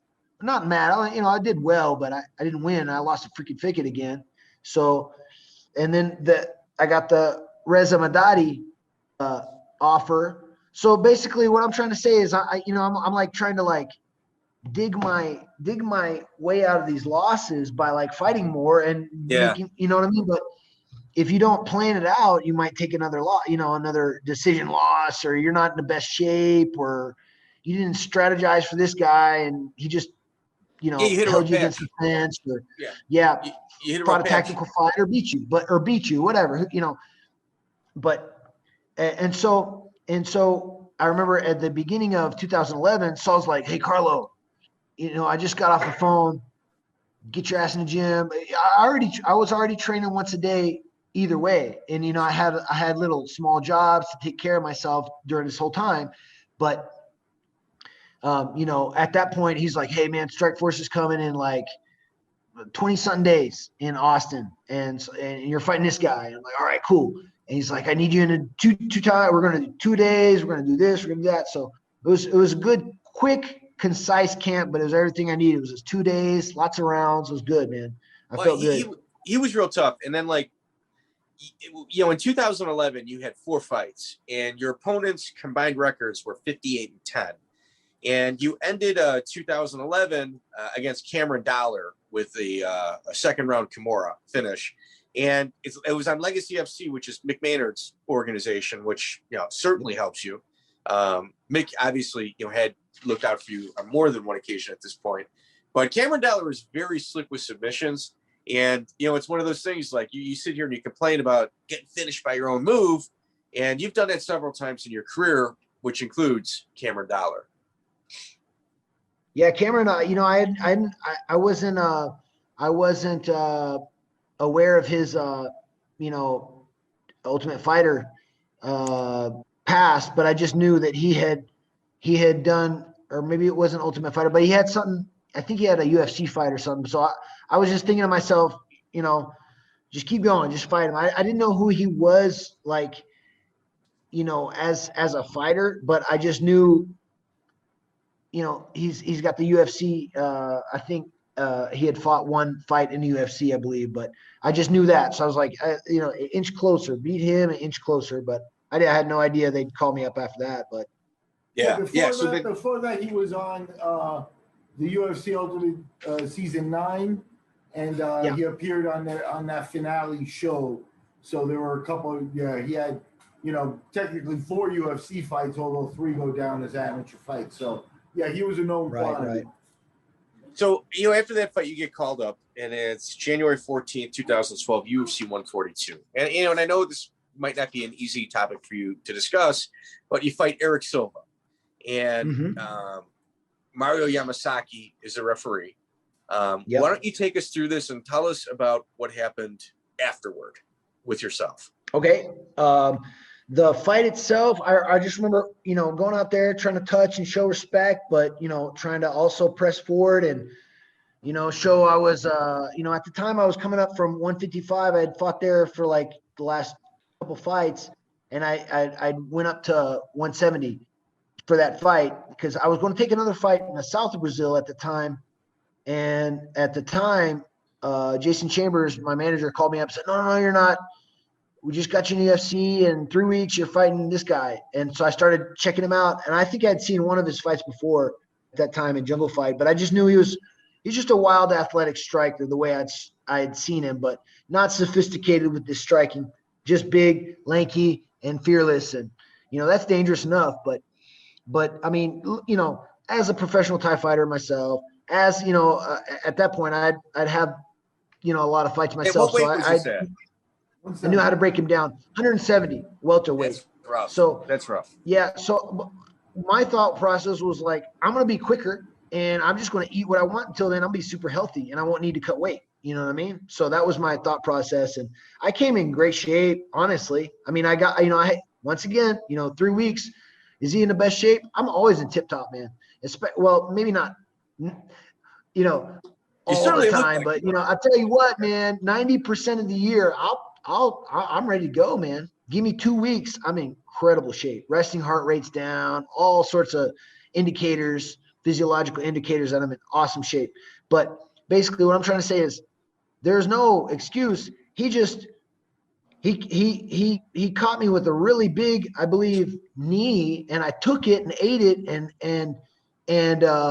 sort of like fell down on myself, but tried to salvage a single out of it. And I just remember I'm pulling and I'm trying to pull and pop my head out to the side because I never like to be on a head inside single when we're both on our knees. I just don't like that. I like to run to the back from, folk style wrestling or, finish on a head outside single and try to run to the side. So either way, I'm in on that single. All of a sudden I just feel some whapping and my arm goes numb. And I was deep on the single, so I couldn't all I wanted to do in my mind was just lay down and straighten out my neck and just do traction on my neck. A stinger, basically. Yeah. Like in football, you have a stinger. Yeah, for sure. Even in wrestling or in judo, you toss it on your head. Sometimes you get a stinger. It was just a really bad stinger. But I had it, and I'm trying to let go of his leg. And I'm trying to let go, but my reaction wasn't letting me let go of his leg. But basically, when he started whapping, he gave me some good ones, and they pulled him off, and he went off and celebrated. But I just wanted to roll over and straighten out it was this weirdest feeling, I don't know if other fighters. It happens. It was just a stinger, but so it was in my mind. It was I don't care. I just got KO'd. It's unfortunate, but I just want to stop feeling the pain, the shock, the sting, right? But I've had that maybe 2-3 times in my life training or whatever in stingers. We all have at some point, but it was just at that moment, at the most important moment of my career, and so made me look like I don't know. I just I don't know. It is what it is. When we're in the arena, we're subject to that. So, I'm sure that. Yeah, but it was out of your hands, and you took. It seemed to me I didn't even know a lot of abuse. Listen, here's the thing. I didn't ask for that win. Honestly, I didn't ask for it, man. They gave it to me. They call it a disqualification, but I never at once, I just wanted to roll over and not feel the sting, man. Honestly, I was just, okay. my arms were stinging and I just wanted to straighten out my back. And that was it. I had no idea I'd won or lost. I thought I had just gotten TKO'd. So I thought I'd lost. And in the back, because they never raised my hand, they just carted me off. And in the back, they're like, you won. And then Walid Ishmael comes in. He's yelling at me on this shit in Portuguese. I'm like, and my corner starts yelling back at him. And then he comes over and he's chill. He's like, I'm sorry. You're right.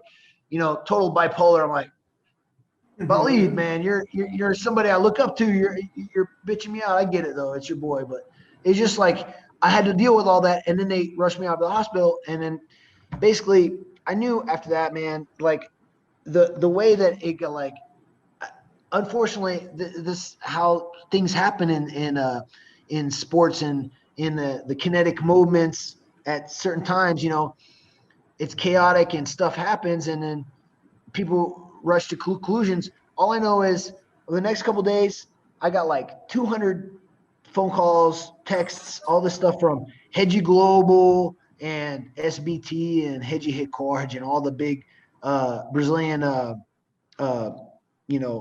sports sites and stuff.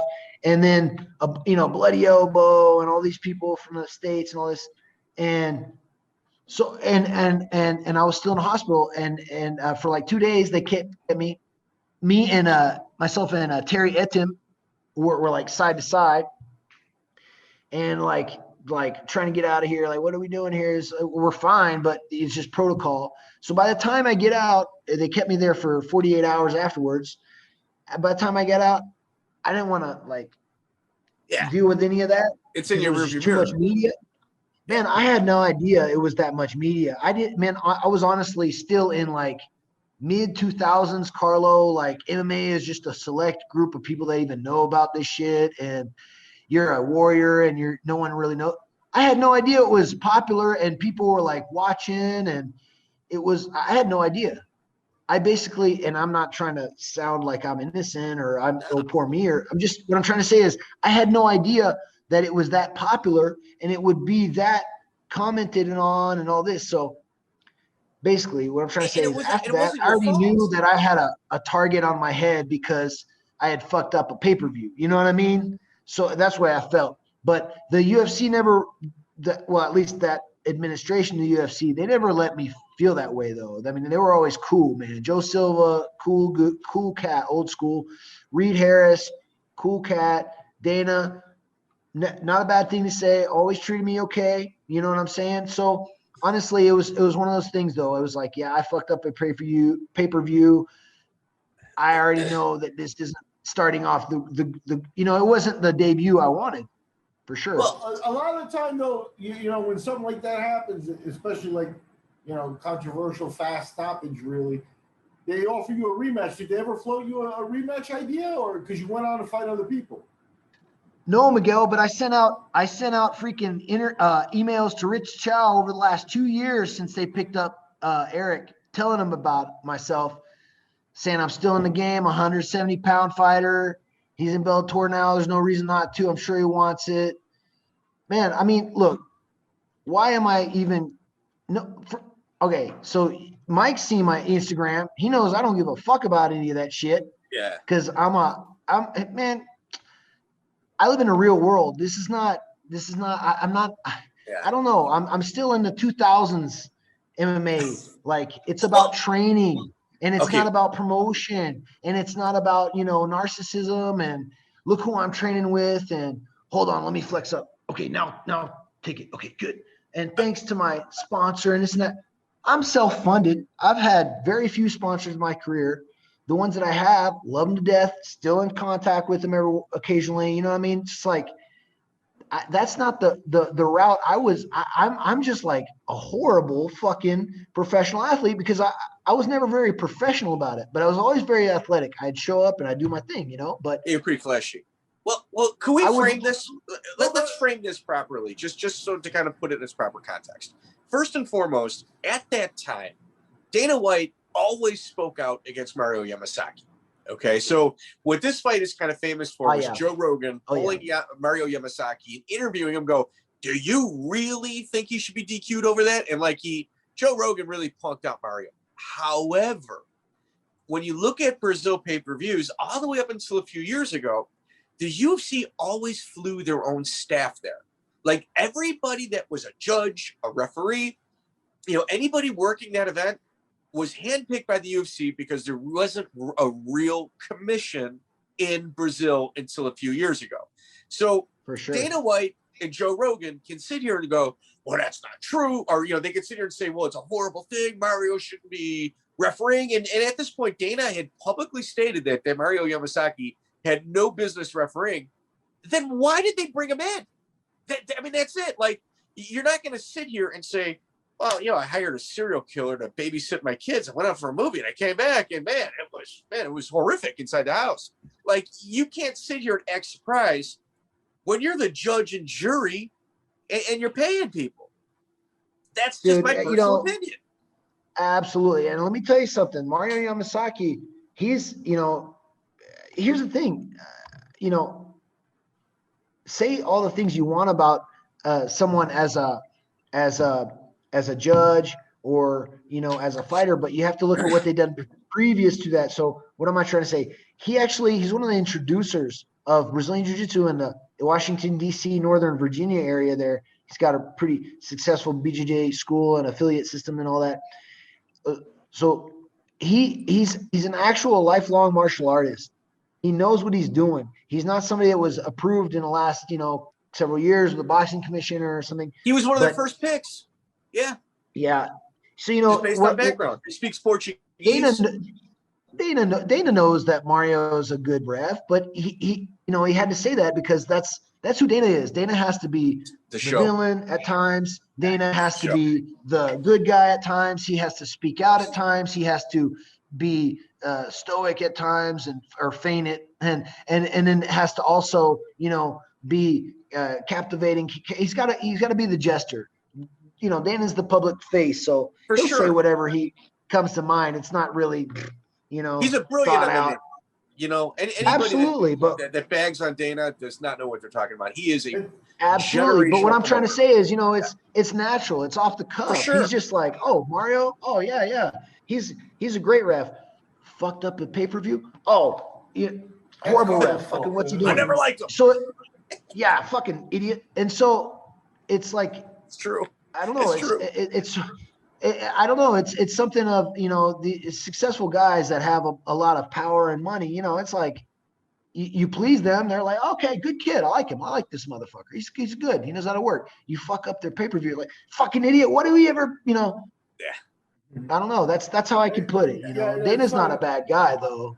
He's just in a fucked up position, man. He knows the business. Yeah. It's funny. This weekend was a great pay-per-view, and I think Carlo summed it up. You know, 15 years ago, the sport was different because the whole thing, great fights, everything, crowd, everything you want. And there's that one moment where before they announce the winner, they got to hand them a monster can. It's like, what the fuck? Oh, fuck, man. I noticed that, and it gets to me. I don't like it. well, here, and I mean, let's talk about that monster can. I mean, I know we're going off topic. Hans Molenkamp just got destroyed, you know, by like how he needs to be friends with people, and you got to like his, you know, like his statuses on social media. Well, otherwise, you know, you're not going to be one of their sponsored athletes. Every single athlete at that pay-per-view got some cash, all of them, and it was, you know, it's largely in part because of the controversy. You know, and here's the thing. I mean, I'm not against that, man. I want more money in MMA for fighters, for the promoters, for the people who work in this industry. I mean, I'm not against any man in the industry. I'm for all of us. You know, I'm not a hater. You know, I've been supportive of my fellow fighters. I've helped many fighters along the way, and I'm happy for all of them. But fuck, man, what kind of society have we created where it's more about, you know, like, look at my reels, Carlo, on my Instagram. Carlo, I was just in Miami a couple weeks ago and had that huge like riot like on the beach that made like international news, and all you saw were these scantily clad, just bottom feeding strippers walking down like the main street in bikinis, all done up, taking pictures in restaurants with people's food that wasn't theirs, taking pictures with clothes that they're not going to buy, and it's just like you're playing pretend, like you're playing like Ken and Barbie. It is a big LARP, isn't it? Except you're like your 20s. Like, Thank you. I can't even. It blew my mind what I saw there. But Miguel, we got a couple other fights that we're going to talk about, but I'd like to kind of break up the monotony of the interview. And why don't we hit them with just like general questions that we have? I'll start if you don't mind. I mean, I know I've kind of taken up the lion's share of time in this interview, but you trained at American Top Team. Yeah. Were you there when Hector Lombard trained there, or Thiago Silva? Yes. Not Thiago, but Hector. How was it working out with him? And is there anything that may have stood out while you were there involving him during practice? Hector, man, honestly, I never really had much interaction with him, just one-on-one. But, you know, in some of the group exercises and stuff, you know, we're, you know, sweating next to each other and everything. But he's very, very, very, man, I'll tell you this, that guy's a monster, dude, in more ways than one. You know what I mean? He's down to fucking bang on a moment's notice. I caught that intensity about him. He's legit. Some would say bipolar. You know, some of these guys, you know, they don't know when to draw the line. But I tell you this, very competent athlete, man. Very, very smooth, man. Fucking smooth. Olympian. Yeah. Well, I never moved around with them, because a different weight class, and they separate everybody there at when you're going to sort of like their system at ATT. I like it. I do and I don't. I don't want to say I don't on camera, but I guess there's things about it that I do like and things that I don't like about their system in this particular way. But that when you get there, you get like sort of like assigned, or not, it's not formally, but a coach will like mentor you. So the guy that picked me up there was Laborio. So he's sort of like, okay, so Carlo's so he starts to like separate. Okay, so we got Carlo next month and this guy this month, and he's got his list of guys. And then, you go over there and Conan's got his list of guys, and Hector was with Conan because Conan does the more of the bigger guys and sort of like the heavy hitters and the bigger guys. And then there was Mike Brown had his guys, and then there, and then Pahupina just helped out with everybody, and he'd travel. And so everybody had their little group that they work with, but I never really got paired off with Hector to really have much like one-on-one, time with him. But everything that I, any interaction I had with him was pretty solid. He's okay guy. You didn't see him and Josh Barnett at any point? No, I heard about their knockdown, drag him out though for like at CSW. I heard about that though. And back in the day, before I went to ATT, I already heard about that. So in my mind, I'm like, all right, so if he asks like, hey, come spar, I'm gonna be like, Lebo, Laborio, yeah, me? You sure? It's me and Hector? Oh no, right? Oh, okay, yeah, okay. No, go with Daniel Strauss. Okay, better. So, if it's my turn? Yes, absolutely. Well, you did a fight in Mecca, and that would have been negotiating and dealing with the Curitiba team, and then you got that fight where you kind of felt like, they were big shots and stuff, and you were able to foot stomp win against their guy and stuff. But was part of that, and you said that's the athlete in you, that's the competitor in you, but was part of that, did they give you a rough time the first time around there? Was it something where negotiations were crappy, or were they just jerks in general? No, but I do remember that Hujimar had known about me since 2001 when they had asked me to come fight Anderson and for Mecca 4. Right. And Mecca World Valetudo 4 and in 2001. And of course that dragged on and it ended up happening like 2-3 months later than they had originally planned. And I was no longer on board with that event. And so Claudio Noir took my spot, and basically I started my pro career after that fight would have happened. So I didn't take that fight. Fast forward years later, and then I do end up fighting one of their guys in 2006. And so they'd known about me. So I'm sure they, in their mind, they're like, oh, he didn't come for Anderson, but we'll get him this time. You know what I mean? Sort of deal. Yeah. But, they're man, I'll tell you what, Hujimar, people don't understand how big of a deal that was at that time, man. In the mid-2000s, Chute Boxe was a big deal in Curitiba, man. It was a big deal. And Curitiba is no small city. It's, it's 1.5 million metropolitan area. It's a big town, It's a big town in the southern part of Brazil. It's one of 3 big cities. You got Porto Alegre, which is much bigger, but more to the south. And then you've got Curitiba, and then you've got Florianópolis, which is a lot smaller. But basically, Curitiba is a big city, big buildings, big city. Well, they were and the whole freaking town. Well, the whole freaking town at this time. Remember, this was before freaking MySpace, Facebook, Instagram, all the social media, none of that yet. And all around town in Curitiba, there was a star, the Chute Boxe star everywhere. It's like bakery star in the corner somewhere, cars, freaking bus stops. I was like, ridiculous. Everybody's hey all the time. So retarded, and it's just like, that's not even real Muay Thai. You guys don't even do real Muay Thai. Like, you're just brawlers that just grab the Thai plum and just don't let go. And that's it. I was like, I can beat you guys, like in my mind, right? But maximum respect to all the Chute Boxers, man. Of course. They're super, you know. And I've known Hujimar. He actually came up and here at Brasilia and did a seminar with a good friend of mine at the Chute Boxe DF representative at his little gym. And I went out there and we had some time together. We talked, reminisced a little bit, and I thanked him for, you know, putting on a good show at the time and calling me up. And he's just an awesome guy too, Hujimar. Okay, so you've got the Luta Livre tattoo on your shoulder, and there was a huge rivalry, obviously, you know, involving them. Did you ever get dragged into that war? Like with the Gracies or Luta Livre? I mean, you're wearing it on your shoulder. Yeah, Luta Livre, man.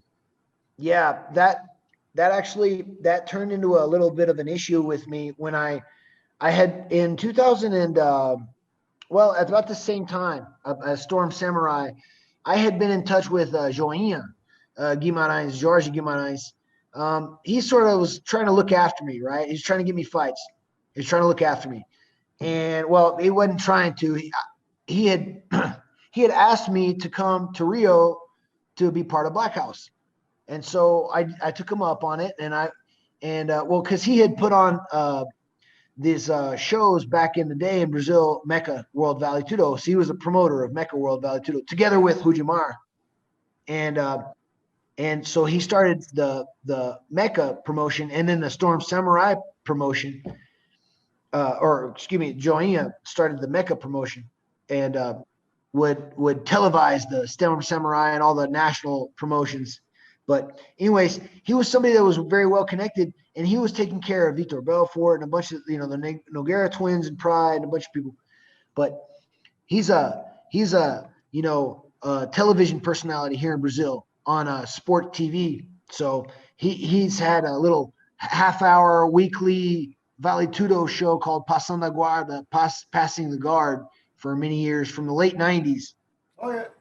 In Brazil. And so Joinha, we'd been in touch like ever since I fought Mecca World Vale Tudo, and then after I fought Marlon, he reached out. He's like, hey, I guess that, let him know I was alive still or whatever. And he's like, hey, why don't you come down and be part of Black House? I've got this place called Black House.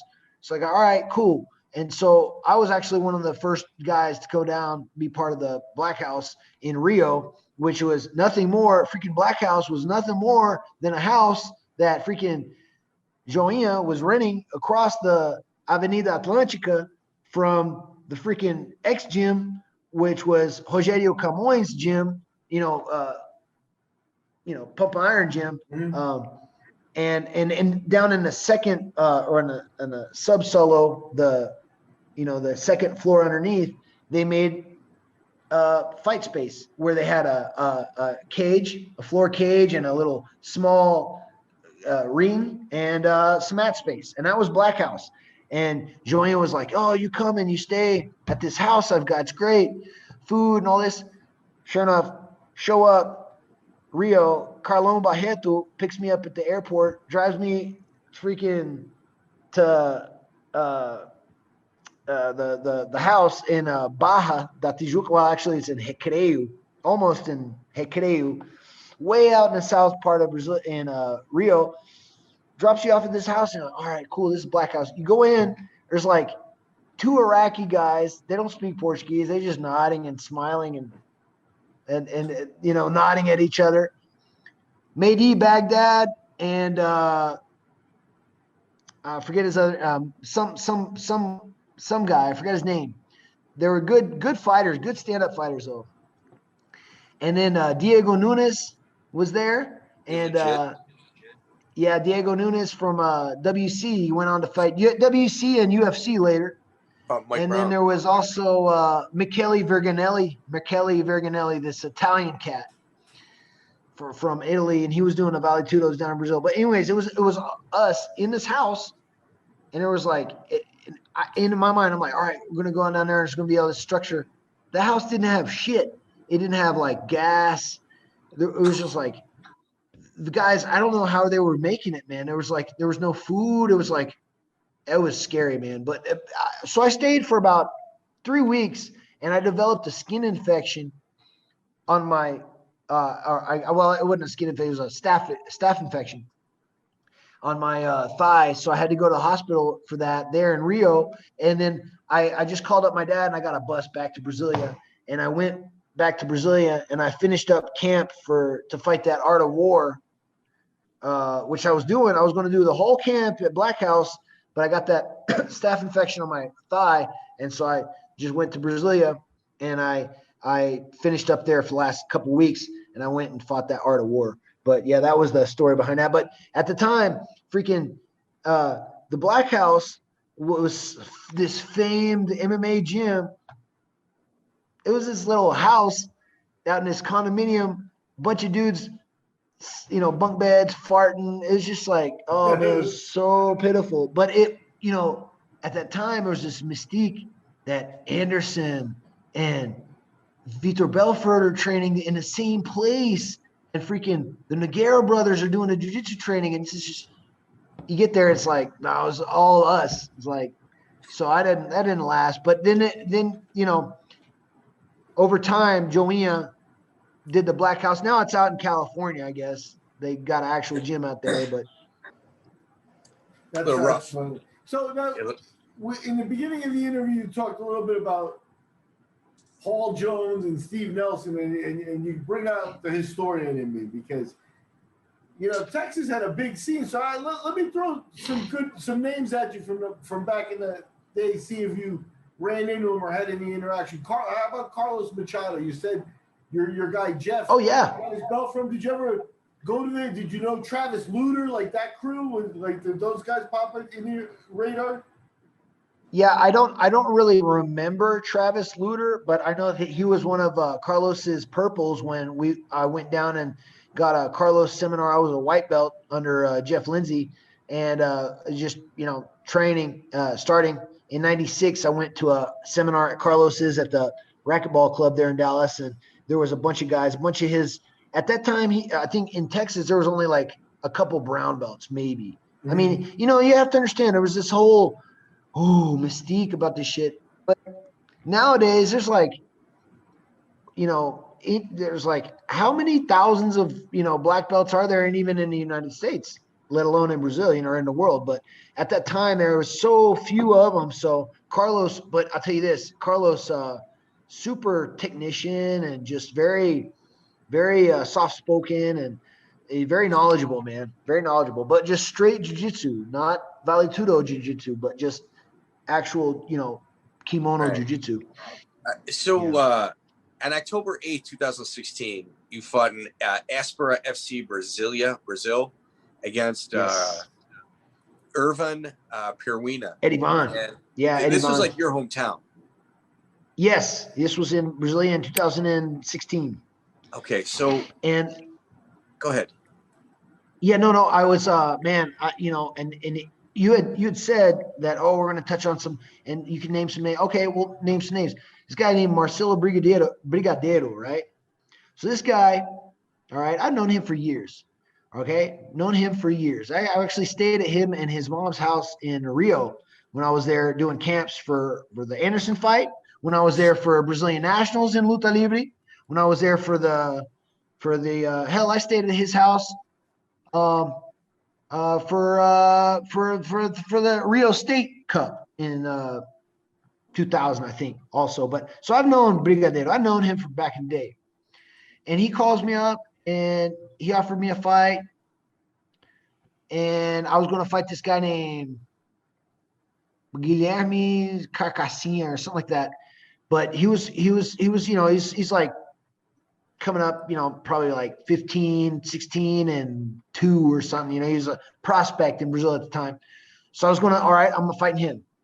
Well, comes up on the week of the fight, about 6 days out. Oh, Carcassinha can't make it to Brasilia. You're going to fight this guy.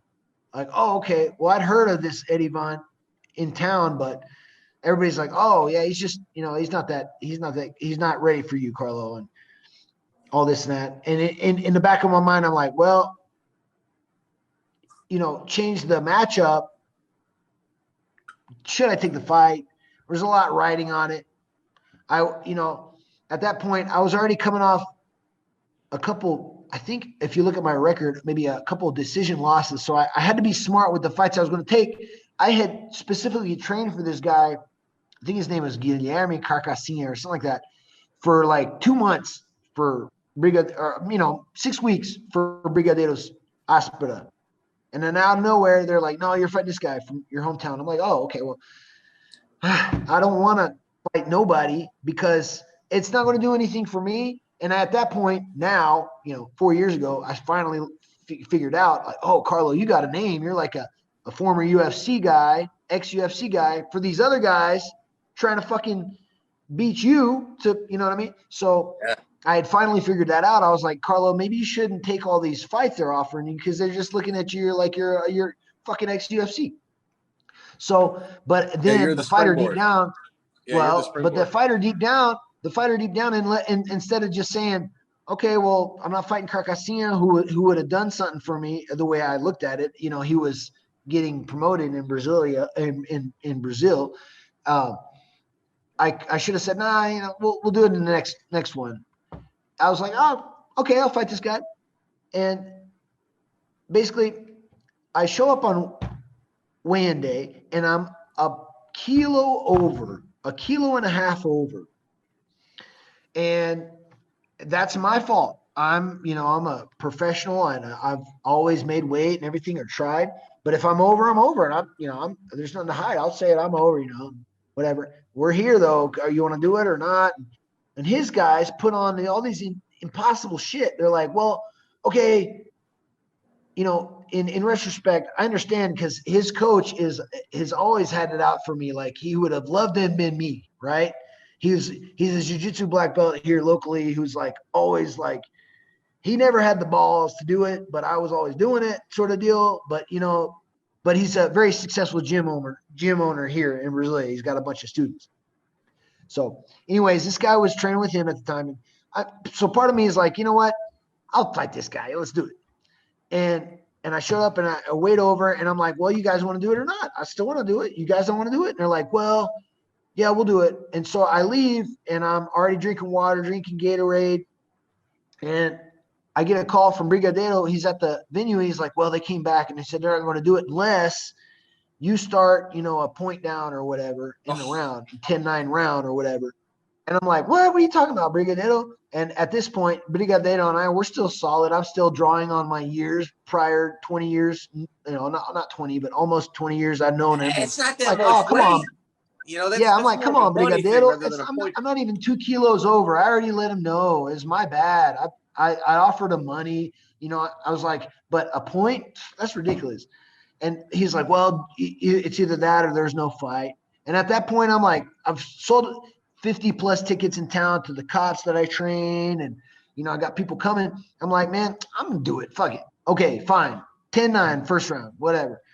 Sure enough, goes to decision and lost that fight. And also tore my freaking ACL in that fight as well. So it was just like one of those fights like, oh, man. And fucking Marcelo Brigadeiro didn't even pay me for that fight. He kept your cash? Oh, yeah, piece of shit. That's why I straight say it. I'll say it. What's he going to do? What are you going to do, Marcelo? I mean, come on, bro. It was like, it wasn't even it was like 2,000 ice. That's like nothing, especially now with the exchange rate is ridiculous, but it didn't break me. I'm not like crying over money. I never had, never will, because that's did you get a that's an insignificant amount. But what I'm saying is, there's and he's not the only promoter that has backtracked on stuff and or like ghosted you after, or there's this industry is full of stuff like that. Carlo, you said a lot. So let's kind of bring it in.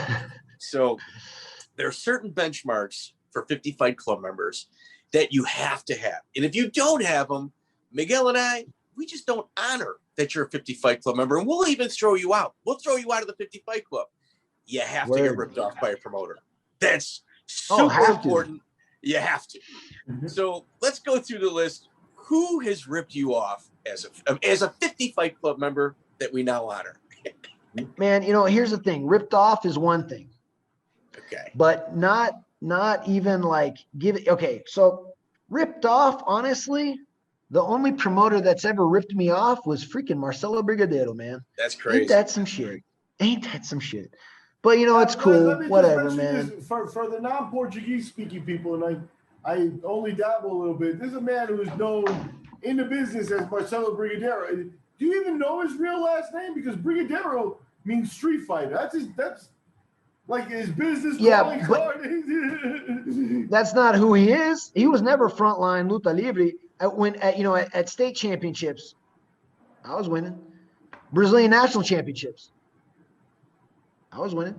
Going to Rio Vale Tudo fights and representing Luta Livre back in the day. I did it. Where was he? Yeah. On the sideline, talking, fucking politicking, getting, train with me. I'll teach you the guillotine, Terry Adam. And this guy, and I'm England. I'm Darren Till's guy. And then off that, signing other Brazilian guys, promising them the world, including the guy that I freaking fought there, Eddie Van. We're cool. We've got total respect. He's come to my house, my gym, and we've sparred after that fight. So he's helped me out. We've moved around afterwards and everything. Nothing personal. Right. He even signed with that guy, Brigadeiro. So Brigadeiro's got like a whole bunch of guys that him and Stefano Sartori that take care of. But dude, so anti-ethical, man. You talk about like, bro, you're gonna stiff a Brazilian, like a fellow Brazilian, like making nothing on that fight. I gave you my name. I wanted to fight because I'm stubborn, and I had said I wanted to fight. Change the opponent. Fine. I sold tickets. I want to fight whoever you put in front of me. I want to fight, but I want to fight. At least do your part. Yes, it was a small freaking purse. It was nothing compared to what I deserve or what I should ask for. But whatever. It doesn't matter. I don't fight just for the money, because otherwise I would have stopped years ago. Believe me. But just do your part. If that's what the agreed on was agreed on, do it. But he's the only one that's ever really stiffed me. The other ones, I'll tell you what. I'll go ahead and I'll name some names. Mick Maynard. Hey, what happened to our breakfast that we had such a wonderful breakfast, friend, in Louisiana, and you brought up me fighting Pele or Macaco, and then I can't get a fight after that. Like, I get it. UFC picked you up as matchmaker after they got rid of Joe. After that, okay, I get it. But at least put in a good word with the other guy who used to sort of look after me with Joanna, who also sort of ghosted me after I went asking for if I could get a return fight in LFA, Ed Suarez. Could I please get that return fight when I went into, basically loan my ex-UFC name to the guy that they were trying to bring up as Dustin Poirier and Tim Crater's guy locally. I end up spoiling the party, as I've done several other times in my career. Could you please do what we were talking about the morning after at breakfast? That was so pleasant for me to hear you say, hey, you know what? That was a great fight. Looked like the old Carlo. That was great. Great performance. Awesome. How would you like to do Pele or Macaco? Both. Let's do it. I don't care. Just put me back in there. I want to fight, man.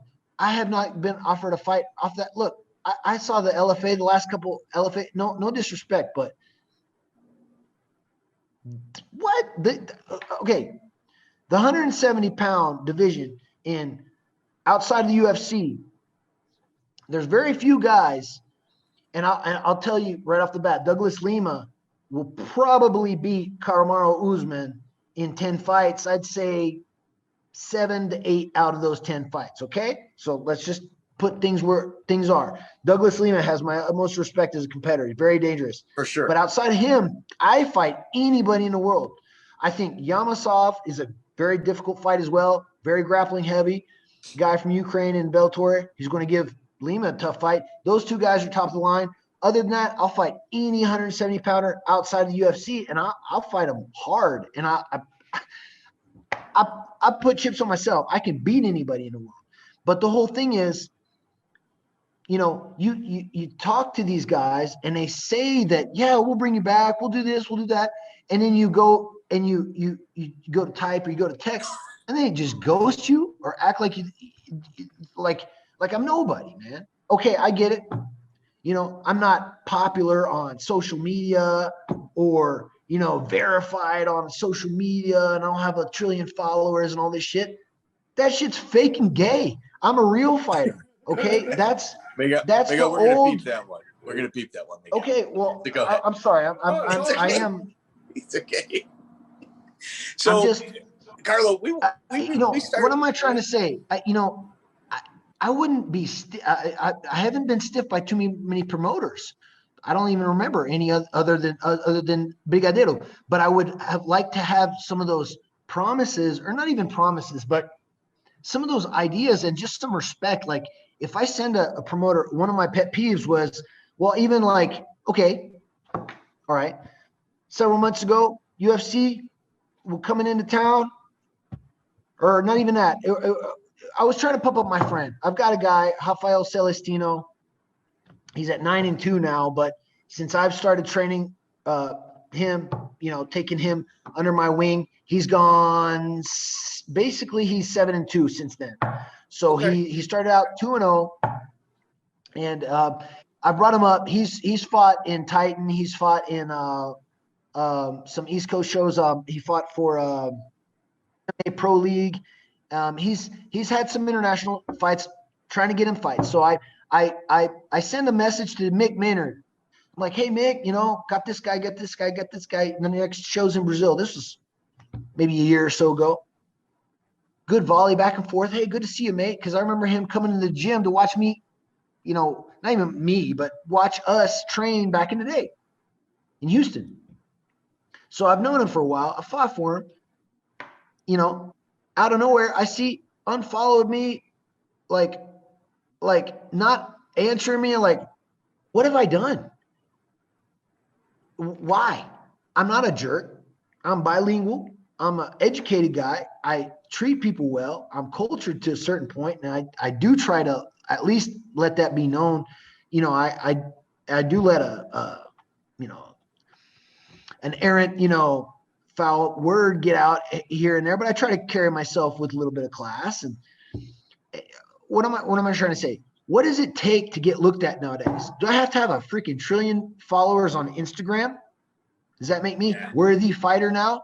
Do I need to, you know, do I need to comment on your posts and suck your ding along and, you know, do all these things? It's like ridiculous, man. The back in the day, Miguel, when you were looking for fighters, you were looking for fighters like that were fighting. You wouldn't care if, I'm sure you didn't really care if they, aside from the Eddie Alvarez deal, I mean, if they had a huge following virtually, but it's sort of like that's shifted to the metric nowadays. If you're no longer useful in that you have a big online following. With that. Carlo, they're negotiating contracts based on social media. Yes, that's true. It's part of the bugaboo of it's business. And they call it a sport, but this is exactly the part where it's not a sport because, you know, if the Yankees finish fourth, they finish fourth. It's not like somebody goes, well, you know, we're going to put them in the friggin' World Series anyway because, you know, it's the Yankees, you know. So, and you don't have that in true sport. So you can get a guy, and every fighter goes into it with that competition as the foremost, you know, motivator and the foremost judge between themselves, you know. How do you judge yourself against other fighters? Sure. Not by social media, for God's sake, you know. Not when you're talking about the man in the ring. So that really is a hard point. We ran into it with Bodog because at Bodog we had two seasons on TV, and each season we had like a poll, and one fighter would take home like a big bonus with the most votes or whatever it was. And there were two fighters that separated themselves, and like we had, and this was early in the social media time, so people had 100, 200, 500 followers and stuff. Who came in with 25,000 votes? Chael Sonnen, 25,000 votes. He more than 5 times anybody else. He had more than everybody else combined. And the second guy was Brad Pickett. You know? Well, here's the thing. I understand how important that is, because that's what is going to that's what's going to fund the big fights being put together in the first place. That's what's going to fund this whole industry. I understand that, but it's almost like nowadays, if you even try to draw on your past real life fighting experience, and you try to like, hey, just little email here, resume. You got the resume. You can't just trying to check in, just letting you know I'm still in the game. I'll fight any of your guys, including this guy, name drop on him, call out their guys. And I saw his fight. I'd like to fight him. Thank you. I'd like to fight that. And then after a while, you don't get a return. And you're like, okay, well, I guess that's not what they're looking for. So, which makes me look at the whole deal of MMA now. It's not like it was, and not even in a way that Chris was alluding to earlier, that, guys were grittier, this or that. What I'm trying to say is now it's almost so impersonal. Okay. MMA back in the day, even if the guys won or lost, you see in Japan, they lose in a minute, they still get like venerated just because it's the story behind the guy. Now, what I think is, because the industry, well, at least the UFC, is in itself its own industry, right? So it's got its own farm league, it's got its own performance institutes and leagues and venues. It's got its own everything. It's like its own entity, right? But outside of the scope of the UFC, it's like, what do you got? You guys are literally trying to book like blogger and thought fights. Like on Bellator, the undercard is just thoughts. It's just like thoughts, like 0-2 girl versus 1-1 Instagram pinup model booty girl. Dude, the Dominic Cruz. I'm sorry. I'm not even trying to, and God bless those girls. Okay. I'm not against women's MMA.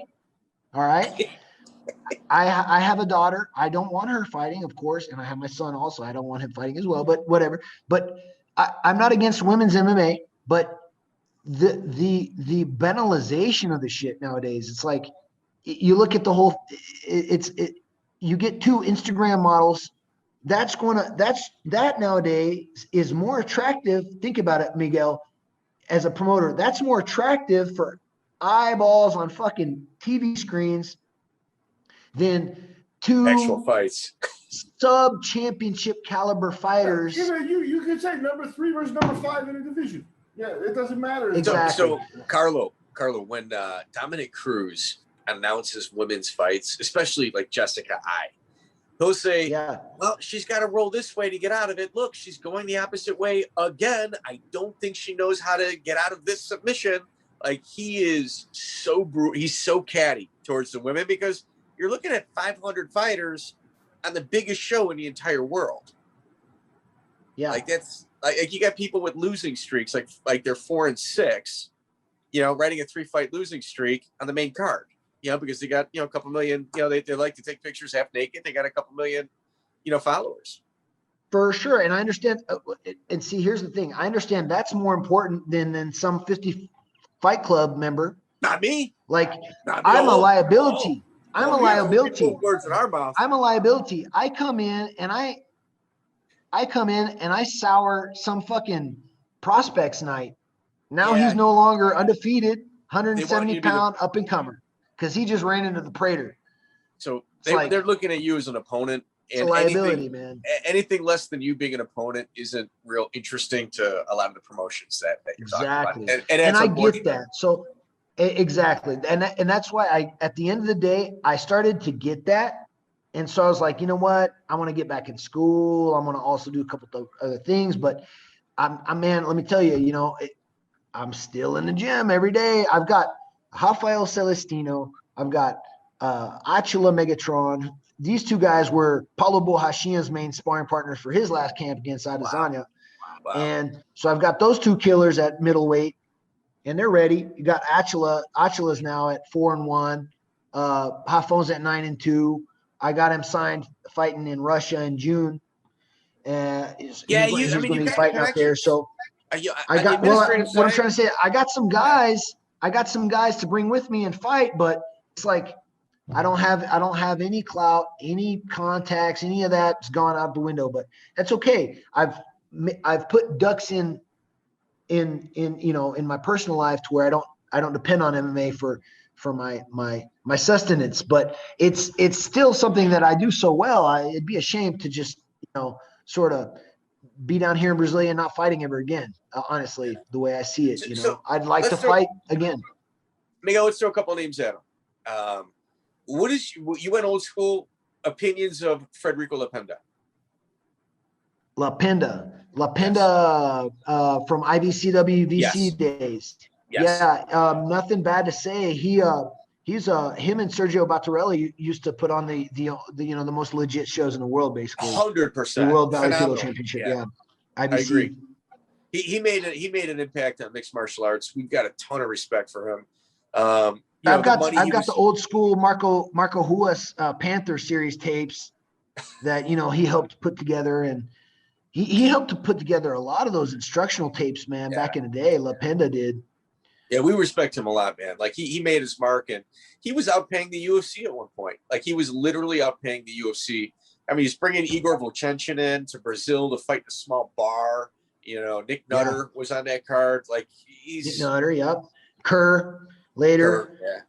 Yeah. How about Walid Ishmael?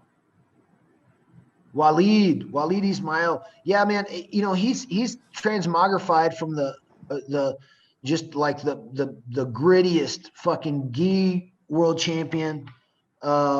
Very successful in IBCWVC, not so successful in Japan and the United States, but still very hardcore, gritty, very, very weathered and respected jiu-jitsu guy to some fucking idiot manager now.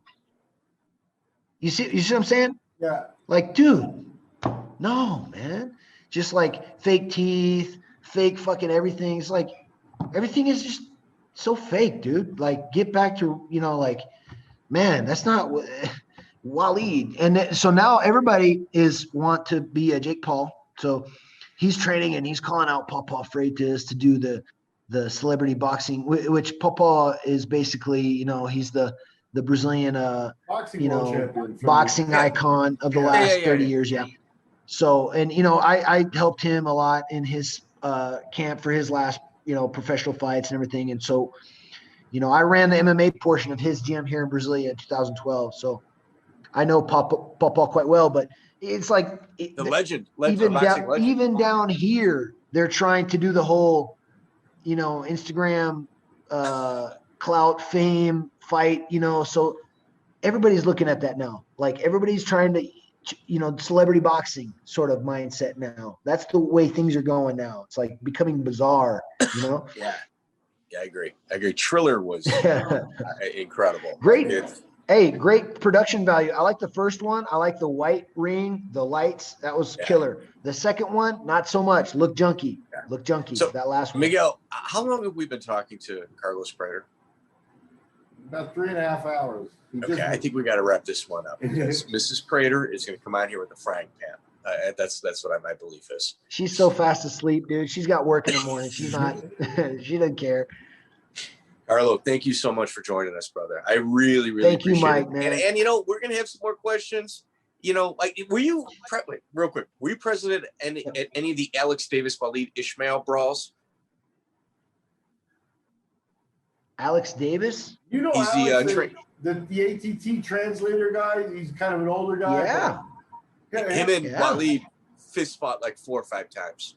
Yeah, they broke Did not know that. They broke like tables in Japan. Yeah. In Brazil, they broke tables. Did not know that. Like actually, Alex had to write a check to the restaurant owner for tables and chairs that were broken and stuff. So yeah. Yeah, they fought in elevators. Wow. Yeah, Alex is awesome. That's hilarious, man. Alex? Yeah. Alex, Texas Alex? Yeah. Nicest guy, man. Oh yeah, you like awesome. for his Texas Day. Yeah. Tough old bird too. Yeah. Big time. Carlo, thank you so much, brother. I appreciate it, man. I appreciate it. Thank you. Thank you, Mike. Yep. I appreciate it, Mike. Thanks so much. Good to see you again, Miguel, as well, Carlo, bro. Definitely. Thank you very much for your time, and we'll see. Hopefully you get your fights in, you get the 40 wins, and we'll do this again to really wrap up the entire career. Send Chris a message, man. Get that BKFC fight. Amen, man. God bless. Thanks a lot, guys. I appreciate you guys so much, man. Appreciate it, Mike. Check out the full interview on iTunes, Spotify, and all major podcast platforms.